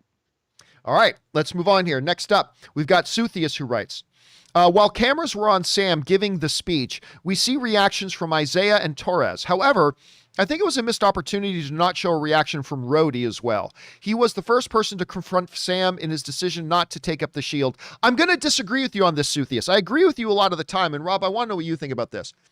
While Rhodey did have a quick cameo in the first episode, Rhodey is not an important part of the Falcon and Winter Soldier story. Like, at all. He had a quick cameo at the beginning, and then he was gone. Torres was a more important character in this show than Rhodey. Obviously, Isaiah was a much more important character in this show than Rhodey. To me, narratively, there was really no reason to take up even 3 seconds of screen time. Not that I would have, not that if they had showed Rhodey's reaction that I would have said, well, that was a waste of time. Not at all, but I really don't think it was, I wouldn't qualify it as a missed opportunity. I'd say there was no need to show Rhodey in that. They showed the characters who were more relevant to this particular story. And while I'm super excited to see Armor Wars and to see Don Cheadle reprise his role in that and all that he does, and while I was excited to see him pop up in that cameo in the first episode, he's really not an important player in this show, and I think they would have just been throwing him in there for the sake of throwing him in there. So I don't think it was a missed opportunity. What do you think, Rob? I think it's a missed opportunity too, but I love the character, and I think that it's going to be a much more integral character moving forward. Obviously, we got Armor Wars coming down the pike, and who knows where that's all going to go. But I did think incorporating the character, at least in that first episode, was important. I thought it was great, and I'd like to see obviously more of. I want to see more of the final Iron Patriot suit from Endgame. I want to see that. I got a feeling we might see a little glimpse of that in Armor Wars. I think we're going to see some really cool things, and I still think Sharon Carter's going to be the main antagonist in Armor Wars. I don't know that. I'm just guessing. It's taking a wild guess. All right, next up, we've got. Suthius writes in again. So there I was minding my own business, watching a new show. Climax of the first episode ends with one of the main characters turning heel. Guys, my mouth was then wide open. My eyes were then wide open. I found myself yelling at the screen, why, Omni-Man, why? I'll tell you what, Rob, like everybody, when they talk about that, the ending of episode 1 of Invincible, they always talk about, oh, how gory it was. Right. And that added to it. That added to the visceralness of the scene for sure. But to me, it was the story of it. Yeah. It's like, wait a minute. Like as like Immortal saying, why? Like, yeah, why? Why? And it's that story turn that made me like, the first episode was good. The first episode of Invincible was good. And I liked it. But before that last scene, I wasn't like, oh my God, when does next Friday come? I can't wait to watch episode 2. Like, it was good and I would watch episode 2. But then that story element happened. And I'm like, okay, now I'm fascinated. I got to know what's behind this. Why did this just happen? And that's what got me hooked. Rob, what was your like first reaction to that ending of the episode 1 of Invincible when you saw it?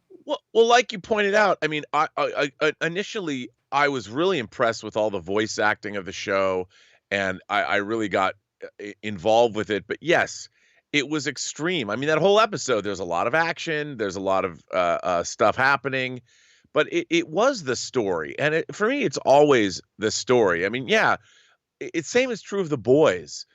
There's incredible violence and the attitude they take. I mean, if superhumans really existed on the world, this kind of stuff would go on. It would not be pretty, but it becomes, but that only takes you so far. It's got to be about the narrative. It's got to be about the story and the characters. And I think Invincible, that first episode does a really good job of establishing why we should care, not because of the visceral thrills, but because of the people. I agree. And it did a really good job.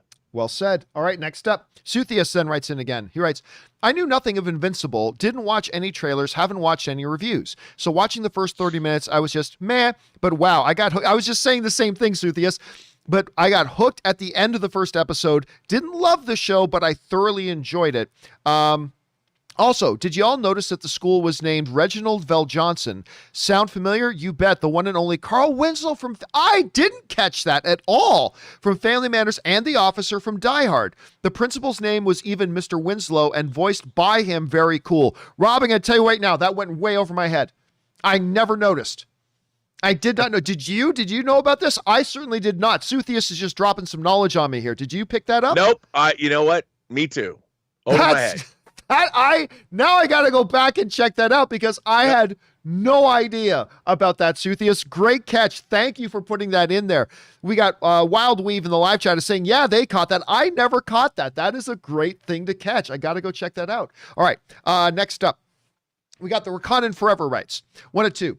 Black Panther 2, Chadwick Boseman, King T'Challa is so hard. We all want to honor him. We have different views on what that means. Recast, pass on the Black Panther mantle, or do a film tribute. We are all still grieving, but I trust Marvel/Disney.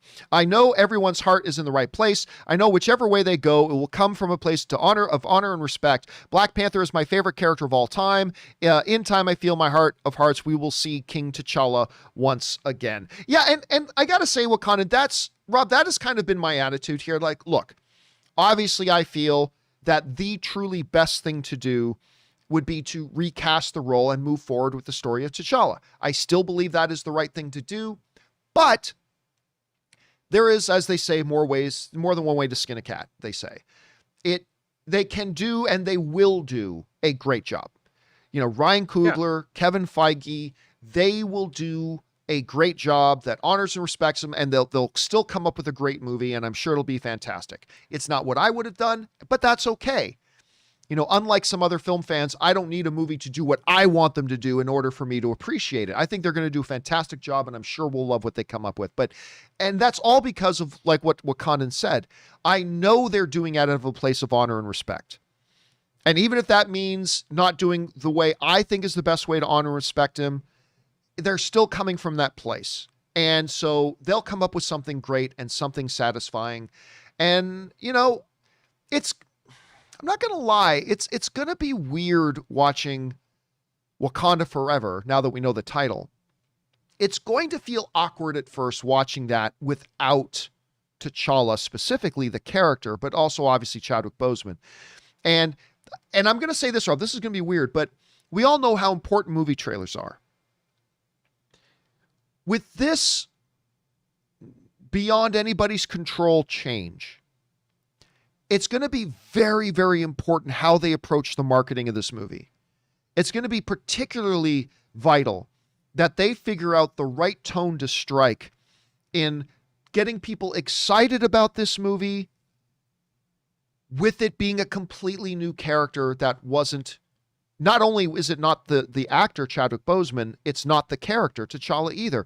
And finding the right way to promote that while remaining honoring and respectful, while getting everybody on board with it, it's going to be a particularly challenging ad campaign for them to do that. And I'm very curious to see what they come up with, even though I have no doubt the movie itself will be great. I know, Rob, what are your thoughts on that? Well, I feel like you do. I mean, look, after watching today's trailer about getting back to the movies and announcing their slate, if there's again one studio, not to belabor a point, that knows how to do this correctly, it's Marvel.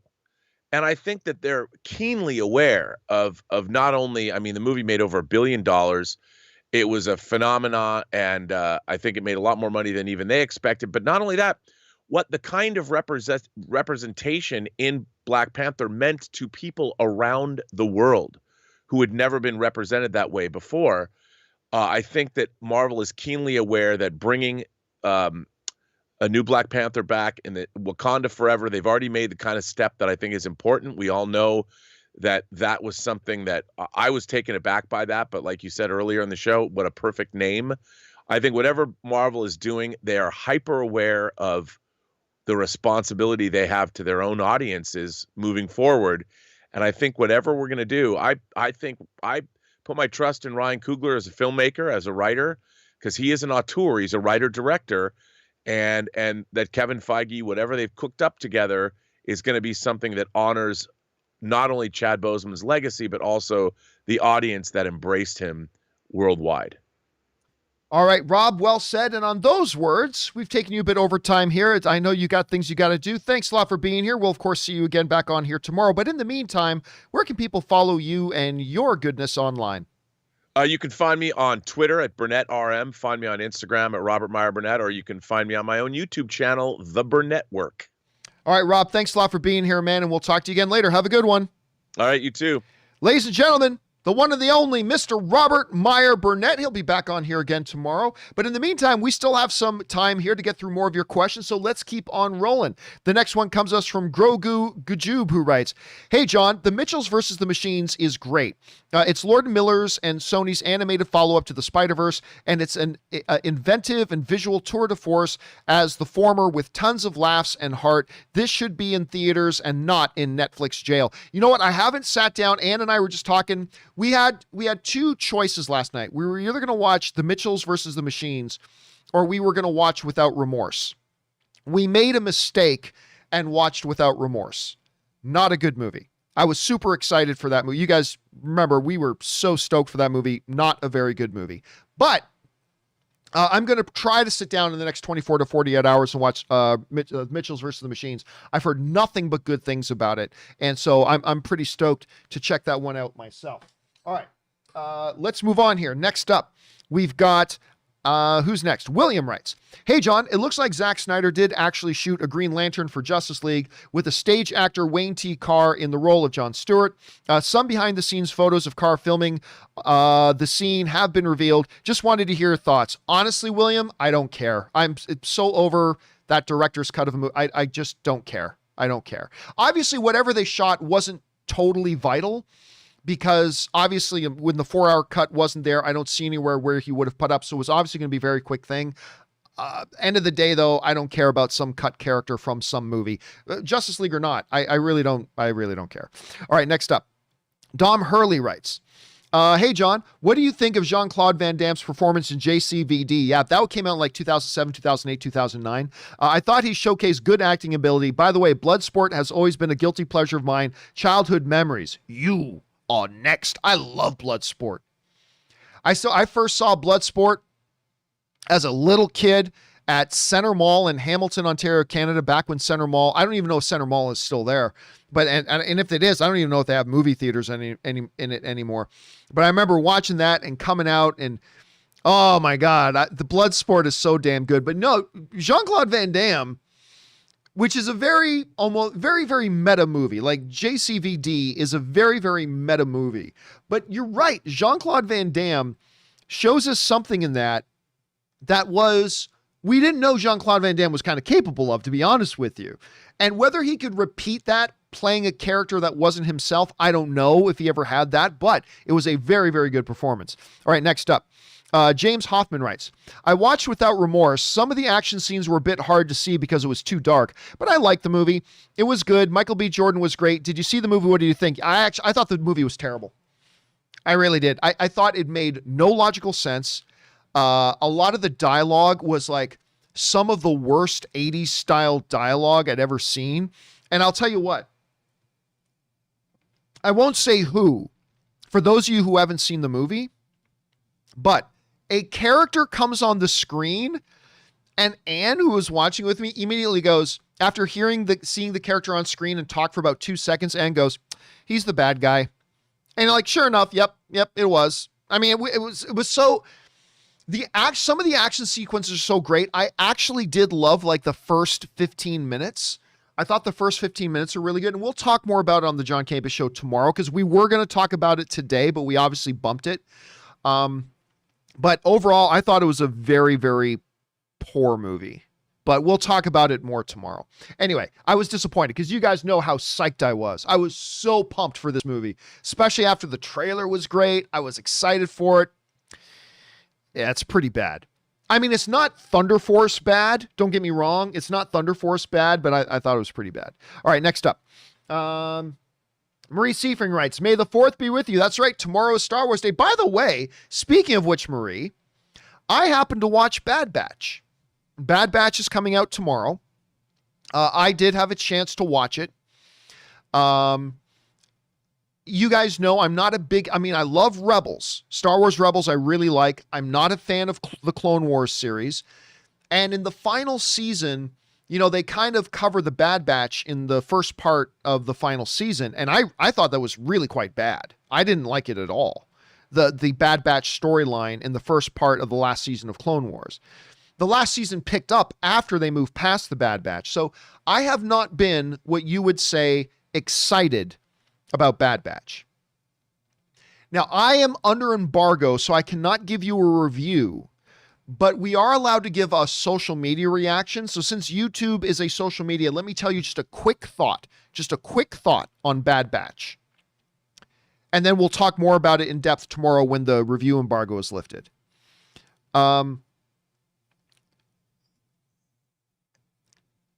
It's different from what I thought it would be.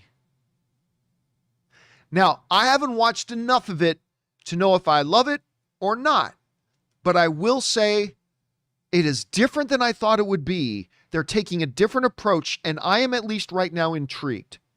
That's as much as I can say. I will give a review of it tomorrow. I'll give a review of the first 2 episodes tomorrow, but right now I'm under embargo. But that's as much as I can say. That is my quick immediate social media reaction. We will talk more about it tomorrow. We'll go more into depth about some faces that show up and things like that, like a face and a voice I was not expecting to hear. We'll talk about that tomorrow. But yeah, tomorrow is, of course, Star Wars Day. May the 4th be with you. Thanks for sending that in, Marie. All right, next up. Alvin Elmore writes, everything Dave Filoni has done in regards to Star Wars has either been mixed or positive. I don't think Kathleen should step down, but if Filoni became the Kevin Feige of Star Wars just on the creative end, I think it would be beneficial to the brand. I really don't think so. Not yet, at any rate. Not yet. You got to remember, before Kevin Feige became Kevin Feige, he had produced 14 movies. 14 live action movies before he ever kind of became, before Iron Man ever came out, and before Kevin Feige became Kevin Feige. Dave Filoni I think Dave Filoni is going to become a great director. Like, you guys know, we've talked about on the show, seeing him talk about his attitude about directing is so rare. He's got an attitude amongst relatively new directors that is so rare that I think makes the sky's the limit for how good he can be as a director.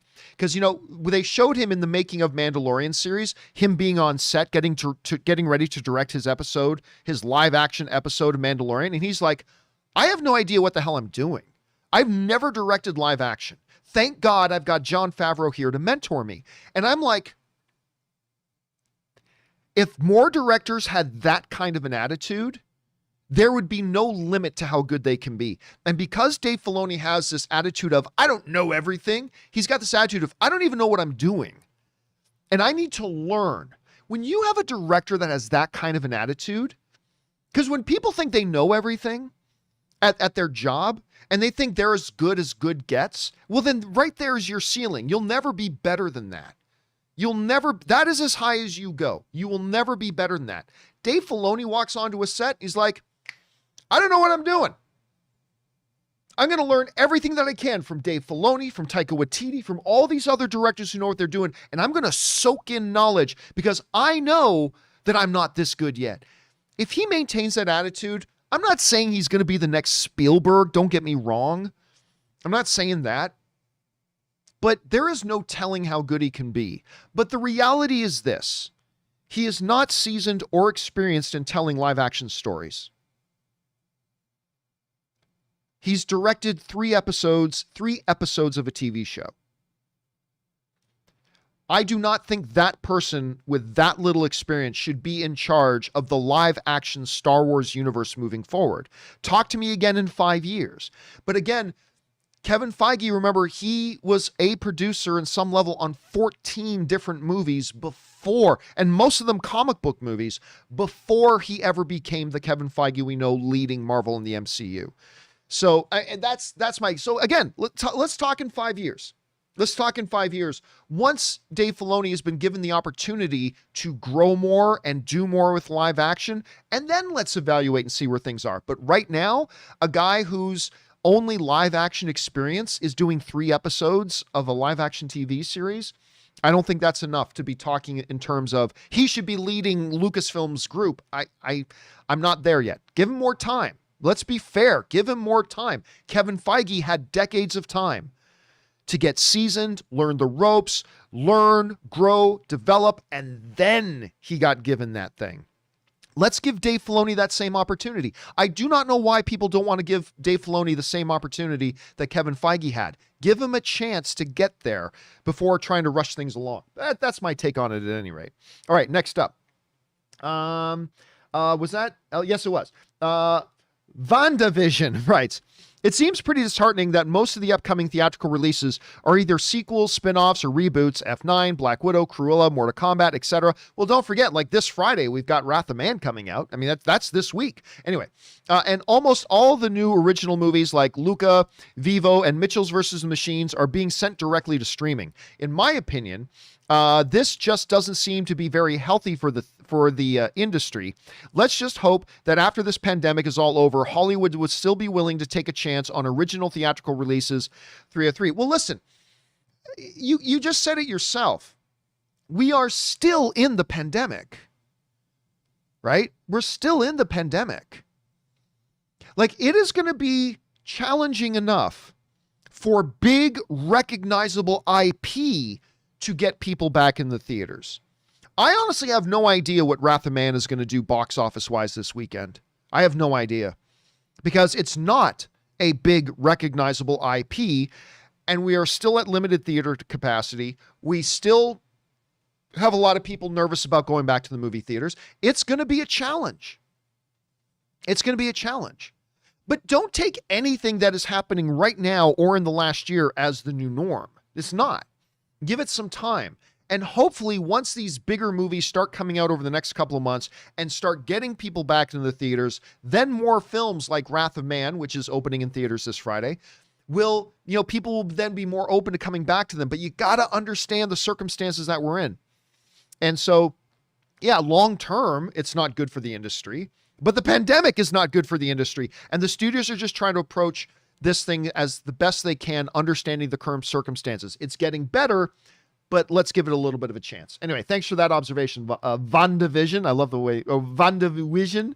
Next up, Stefan Dylan Routers writes, John, I'd like to give a big shout out to those members in the live chat who are always there with me hours before the show starts. Even though we don't always agree on things, they're incredibly supportive when I have a rough day. I'm bipolar. Thanks, guys. I mean, hey, listen, but that's the great thing about fandom. We're not supposed to agree. Here's the biggest mistake a lot of supposed movie fans make. Okay? One of the big mistakes movie fans make is people make mistake of only gravitating towards those who share the same opinions as they have. So you get some little communities that are just echo chambers.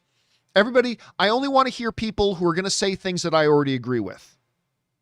Right? And I want to be in a place where when I say something, everybody agrees with me. That's not fun. And it's not healthy fandom. Like, one of the things that I love when people write into me, one of the things that I celebrate the most is when people write and say, John, I watch your show every day. I disagree with you like half the time, but I love watching. See, to me, that's the best because that's what fandom is supposed to be. We're supposed to disagree with each other. Because what's the point in talking to somebody? Like, I love my conversations with Rob when we both talk about something that we love. But you know what I really enjoy?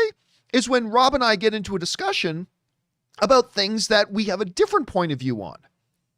That's because I get to hear from a point of view that isn't already living in my head. Let me say that again. When I'm talking about things in a really fun and respectful way, the way me and Rob talk, when Rob and I are having lunch or whatever, and we talk about something that we have a different point of view on, I get to hear a point of view that doesn't already live in my head.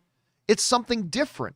And it challenges me and allows me to express what my point of view is to somebody who doesn't already agree with me. And it lets me appreciate their point of view even more. That's the thing.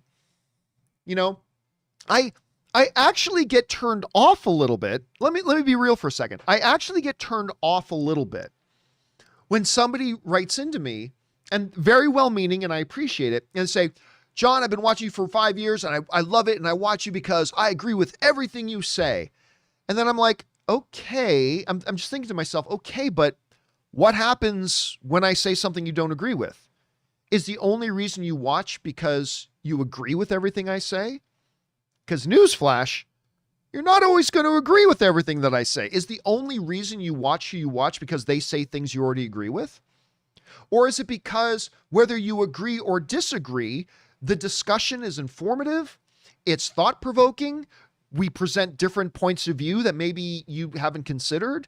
I love hearing things from, people. It's like, man, that's a good, like, how many times on this show have you heard me say when either Rob or Aaron or one of you guys in the live chat writing something, I go, you know what? I hadn't even thought about that. Like, you would be rich if you had a nickel every time you heard me go, you know what? I hadn't thought about that. You'd be rich because that's why it's fun. And I love, Stephen, that you can get into the live chat with the rest of the community and y'all can have a discussion with different points of view and different things. So yeah, I think it is a sad commentary on the state of fandom when all we do is seek out to be in those circles that already think the same things that live in my head already. That's not healthy and that's not good. So I love hearing you say that, Stefan. So thanks for sharing that, man. All right, next up.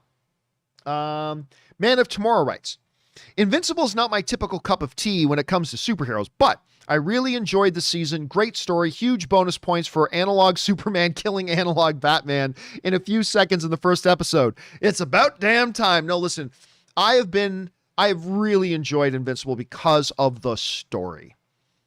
Everything from Mark to Nolan, Mark's mother, the head of the government agency, Rex, Adam Eve, Robot, the twins. I mean, everything is just layered with so much great story that I'm just enraptured with it. And then all the visceral action is bonus on top, but they've just been telling a great story, man.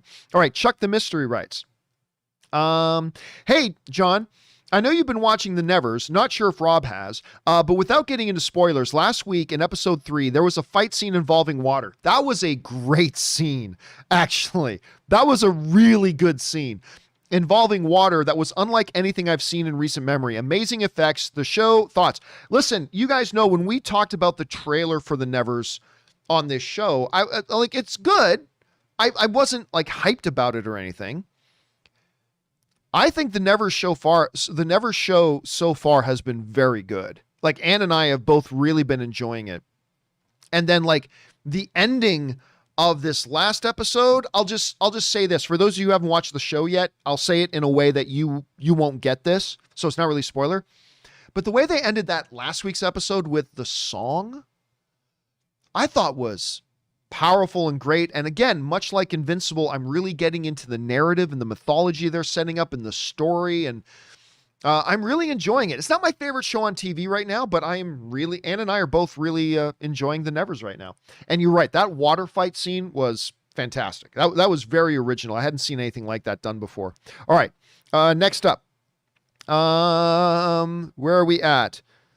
Chuck the Mystery also writes, John, last week when you and Rob were talking about the remote possibility of companies with streaming services requiring you to have separate devices for each streaming service, I was wondering, over or under 50%, this at some point actually happens. Thanks so much. Honestly, right now, I'm going to take the push. It's 50-50 to me. It really is 50-50. I think there is a solidly decent chance that at some point in the not too near distant future, you're going to have Amazon Fire Stick to get Amazon Prime.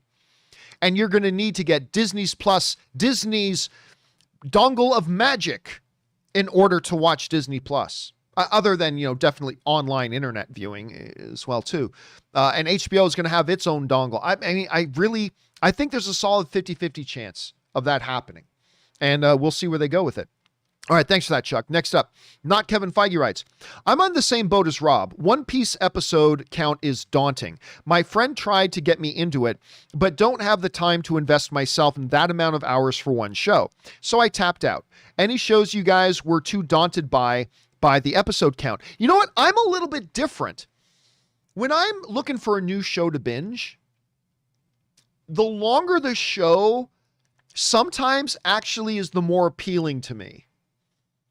Like something, there's only 16 episodes, like 2 seasons. Oh, there's only 16 episodes of it. All right. I mean, okay, I can get caught up quick, but there's something about finding a show that I know I can start watching and that if I like it, that's a big if, but if I like it, knowing I got tons of it I can watch. So I don't know. I can see it though. I can seeing, there's like already 7 episodes or 7 seasons of that. I'll never get caught up. I can totally understand feeling that way. But at the same time, it's like, there's 7 seasons of it. If I like it, then I'm going to get a whole bunch of stuff that I like watching. I don't know. It kind of depends on the day, I guess. It's a really good question. All right, next up. Aaron Schroeder writes, There's a major problem with your Multiverse of Madness theory. If Doctor Strange closes off access to the multiverse, there won't be magic anymore. Magic comes from drawing power from the multiverse as explained in the first film. Well, here's the problem with your theory, Aaron. This is the MCU. They can come up, like, if I ask Kevin Feige right now, hey, give me an answer in 5 minutes how you could do this, Kevin Feige will come back to me in 5 minutes with 50 different possibilities. It's like saying, well, here's one problem with your wanting to have Gamora as a part of Guardians of the Galaxy 3. She's dead. Well, guess what? They changed that. They fixed that pretty quick, didn't they? She ain't so dead. Mjolnir is going to be in Thor Love and Thunder. Well, the problem with that is that, Mjolnir was destroyed and then got brought back to its timeline. Well, guess what? Doesn't matter. Kevin Feige would come up with 50 different explanations as to why this, that, or the other thing. So it is Marvel. So that actually, Aaron, is really no problem. They can explain that in 5 seconds. They could come up with some quick little line about, blah, blah, blah, blah, blah. And then Wong goes, oh, right. And then they just move forward. So I'm not saying they're going to do that. But don't forget, their dead characters have been brought back with some simple one throwaway line explanations. It's not going to be hard for them to do that. All right, Alan writes, if they do that. All right, Alan writes, Hey, John. Carrie recently said that there is more flirting between, the director, Kari, said that there is more flirting between Sarah and Bucky that was cut. Even Sebastian Stan encouraged its release. Would you want to see the Marvel release this? I don't care. I really don't care. You know, when I watch bonus features of a DVD or of a movie on streaming and you get to see some deleted things, that's interesting. Like when they released the extra footage of Zemo dancing, that was fun. But did they need to release the Zemo dancing cut? No, I really don't care if they did or not. They put it out and it was fun. I really enjoyed it. And one of my favorite things of Falcon and the Winter Soldier was the little flirting between, Bucky and Sarah. That was really fun. Hey, I'm Bucky. I'm Sarah. I mean, it was fun. But do I think they need to release that footage? No. If it wasn't part of the show, it doesn't need to be released. But if you do, great. Or just, put it as a bonus feature on Disney Plus with Falcon and the Winter Soldier moving forward. But ultimately, I really don't care about that. I think people get too wrapped up in the release the whatever footage. I think people get way too caught up in that. But that's just me. All right. Alan also writes, hey, John, you have said that a traditional Robin would never work, which I disagree with. And yet don't see the seam. I'm going to try this again. Hey, John, you have said that a traditional Robin would never work, which I disagree with. And yet I don't see the seam okay with Ironheart. Yet I don't see the seam. I'm not quite sure what it is you're saying. And yet I don't see the seam okay with Ironheart. Seems a bit contradictory. Why do you have such disdain towards Robin? Oh, I see what you're saying. So you're trying to say, yet you don't see me being against the idea of Ironheart. Why do you have such disdain towards Robin, but not Ironheart when they are both kids? Oh, Alan. That's like saying, wait a minute, John. You said you don't like eating monkey brains, but I've seen you eat an apple. They're both round food. Why are you being such a hypocrite? It's both the same thing. That's what you're saying. You're comparing a monkey eating monkey brains to eating an apple and saying it's the same thing. They're not. Let's be very, very clear here. I love the Robin character. I know more about the history of Robin in the comics than most of y'all. Not all of you. Some of you are super smart when it comes to that stuff. But I love the Robin character. I've liked many of the different iterations and all that kind of stuff. I do not have disdain for Robin. I love him in the comics and I've loved him in the cartoon series. However, the one thing that I've always said is you cannot bring the traditional iteration, like you did point that out in your thing, it's the traditional iteration of Robin into a live action Batman. A live action Batman in a movie that's trying to maintain some sense of verisimilitude would not be running around with a 12-year-old child with a stick. The live action Batman would not be running around and taking into a machine gun fight with crime lords, a 12-year-old child with a stick. Now, I've said many times over the years, you want to adapt Robin? You want to say Robin is like a 17, 18-year-old, much more seasoned. Bruce wants to bring it. I said, look, you adapt him. I'm cool with that. You go move away from that traditional 12-year-old, 13-year-old Robin, who is, just at the end of the day, a child with a stick. Then I'm good with that. I am good with that. But I've always said you have to adapt it a bit. You have to be very careful about what iteration of Robin you want to use. But that traditional, the original, the 12-year-old child running around with a stick, trying to compare that to Ironheart is like trying to compare it eating monkey brains to eating an apple because they're both round food. Ironheart, Riri Williams, is in the comics an MIT certified super genius. They actually say that. An MIT certified super genius at MIT with combat battle armor that gives her abilities and powers far beyond that of a child with a stick. So, no, they're not. It's like, I remember when people say, well, John, you said you don't think young people should run around. Well, what about Spider-Man? Spider-Man is a high school student who has the power of the gods. Spider-Man has superhuman speed, strength, and agility, and healing, and some magical property that we call Spidey sense. He is got the powers of a god. He can literally lift a tank above his head. The traditional Robin is a 12-year-old child with a stick. Don't compare the two.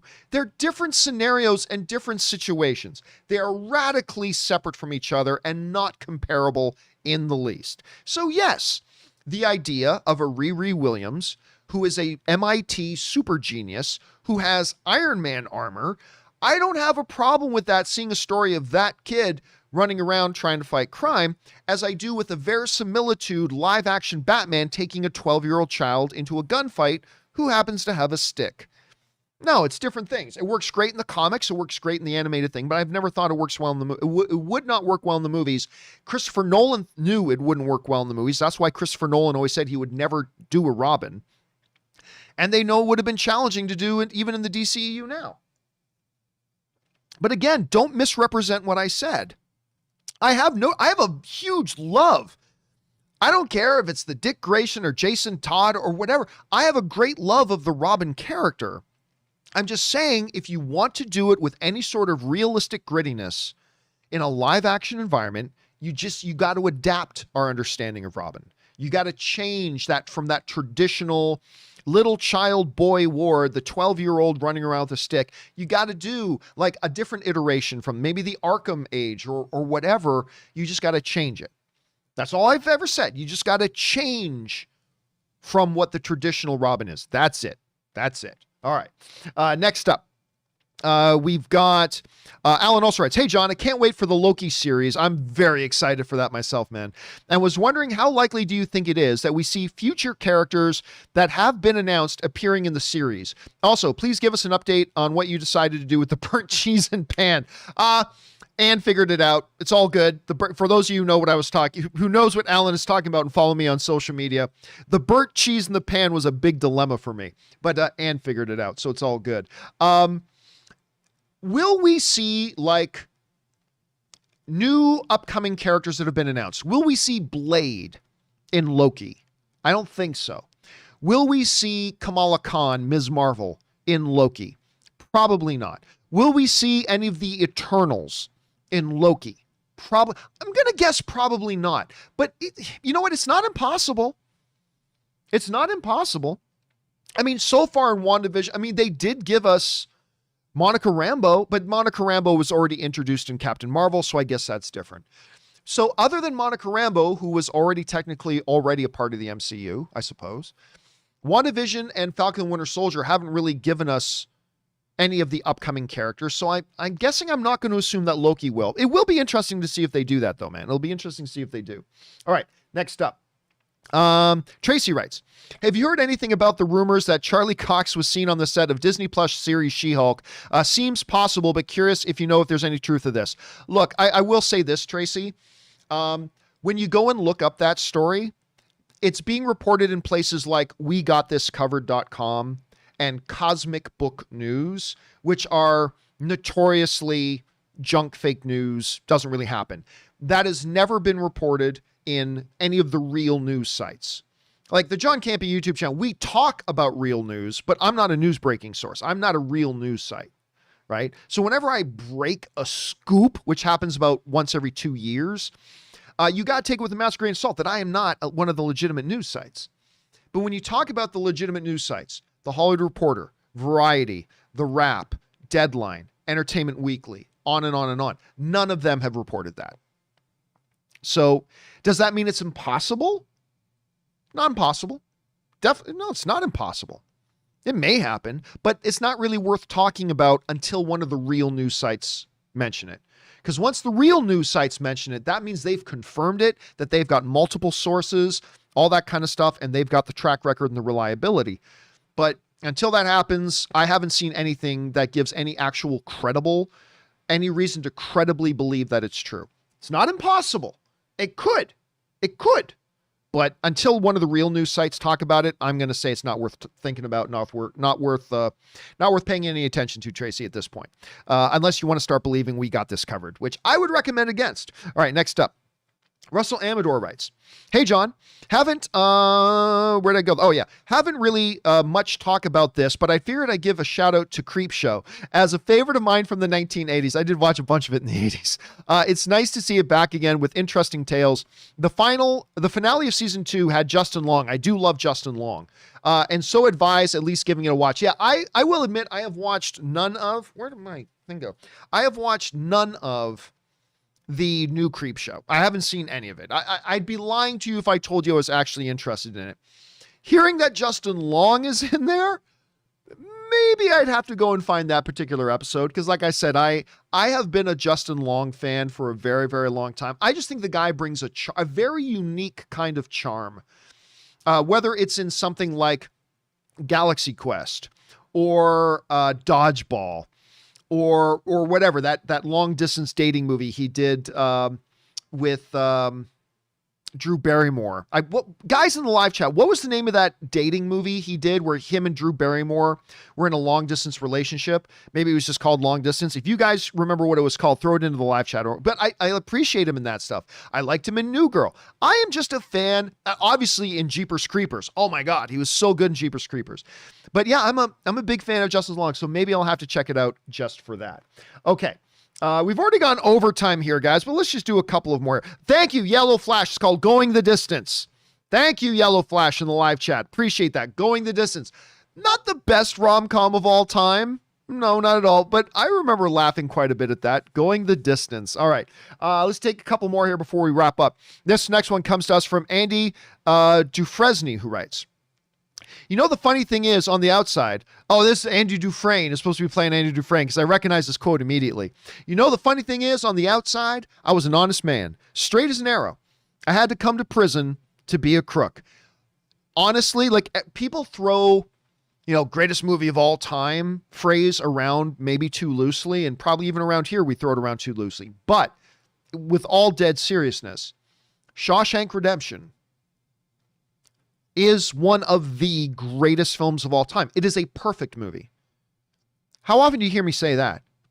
Shawshank Redemption is utterly perfect. It is perfection in filmmaking. There is literally no flaw in that movie.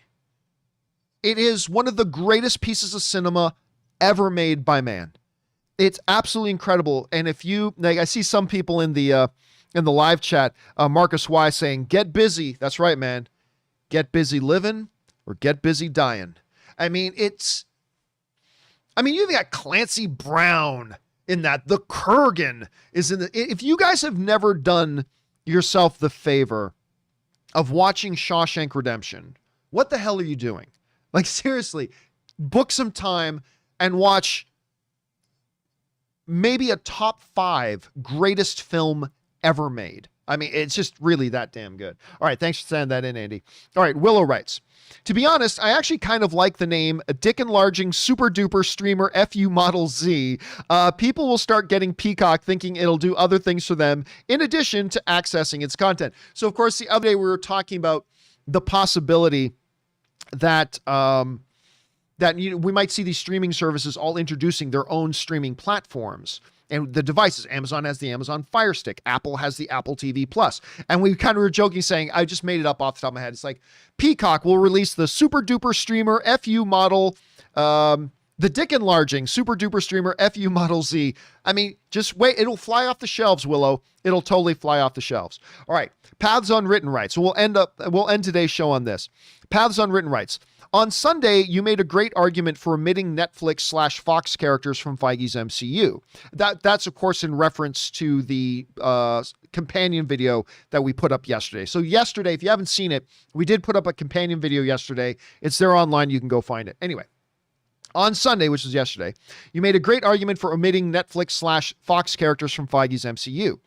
How does Sony's Spider-Verse figure into this? Their Spider-Man is set in Feige's universe, but can they freely insert their own old characters? Well, here's the thing. It's a great question, Pals Unwritten, but you got to remember Spider-Man is a very, very unique situation because Spider-Man does not belong to Marvel. At least the rights don't right now. The rights do not belong to Marvel. They belong to Sony. So in doing Spider-Man, they allowed Kevin Feige to introduce a brand new one. The third iteration of Spider-Man in like 8 years, because they went from Tobey Maguire to Andrew Garfield into Tom Holland. But it's still Sony's. And Sony is ultimately completely in control of what does and does not happen. They allow Marvel to make the movies, but, you know, Sony's got to give the green light on everything they want to do with Spider-Man. But because it's that, they can absolutely bring in older characters because it's being done in partnership with Sony. And ultimately, it's Sony's character. Spider-Man is still their character. So it is a very different and unique set of circumstances from the Netflix stuff, from the old Fox stuff, where Kevin Feige is just going to want to start fresh with his own clean slate and his own versions of these characters. With Spider-Man, Sony is still in control of it. So it's a very, very different and unique one. It's a great question for you to bring up, but it's a very different and unique circumstances from those other ones. All right, guys, listen. There are still a couple of questions here to go. Everything from Aaron E., where's that OnlyFans?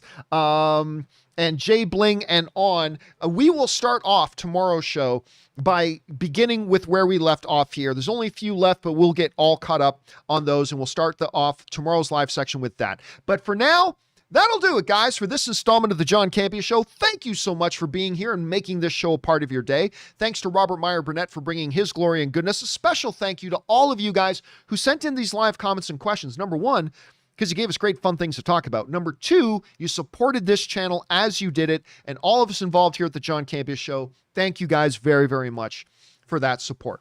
Okay, guys, remember, do the four main things. Stay smart, stay safe, take care of yourselves, and please take care of the people around you. That'll do it for me for now, guys. Thanks a lot for being here. My name's John Campea, and until next time, my friends, bye-bye.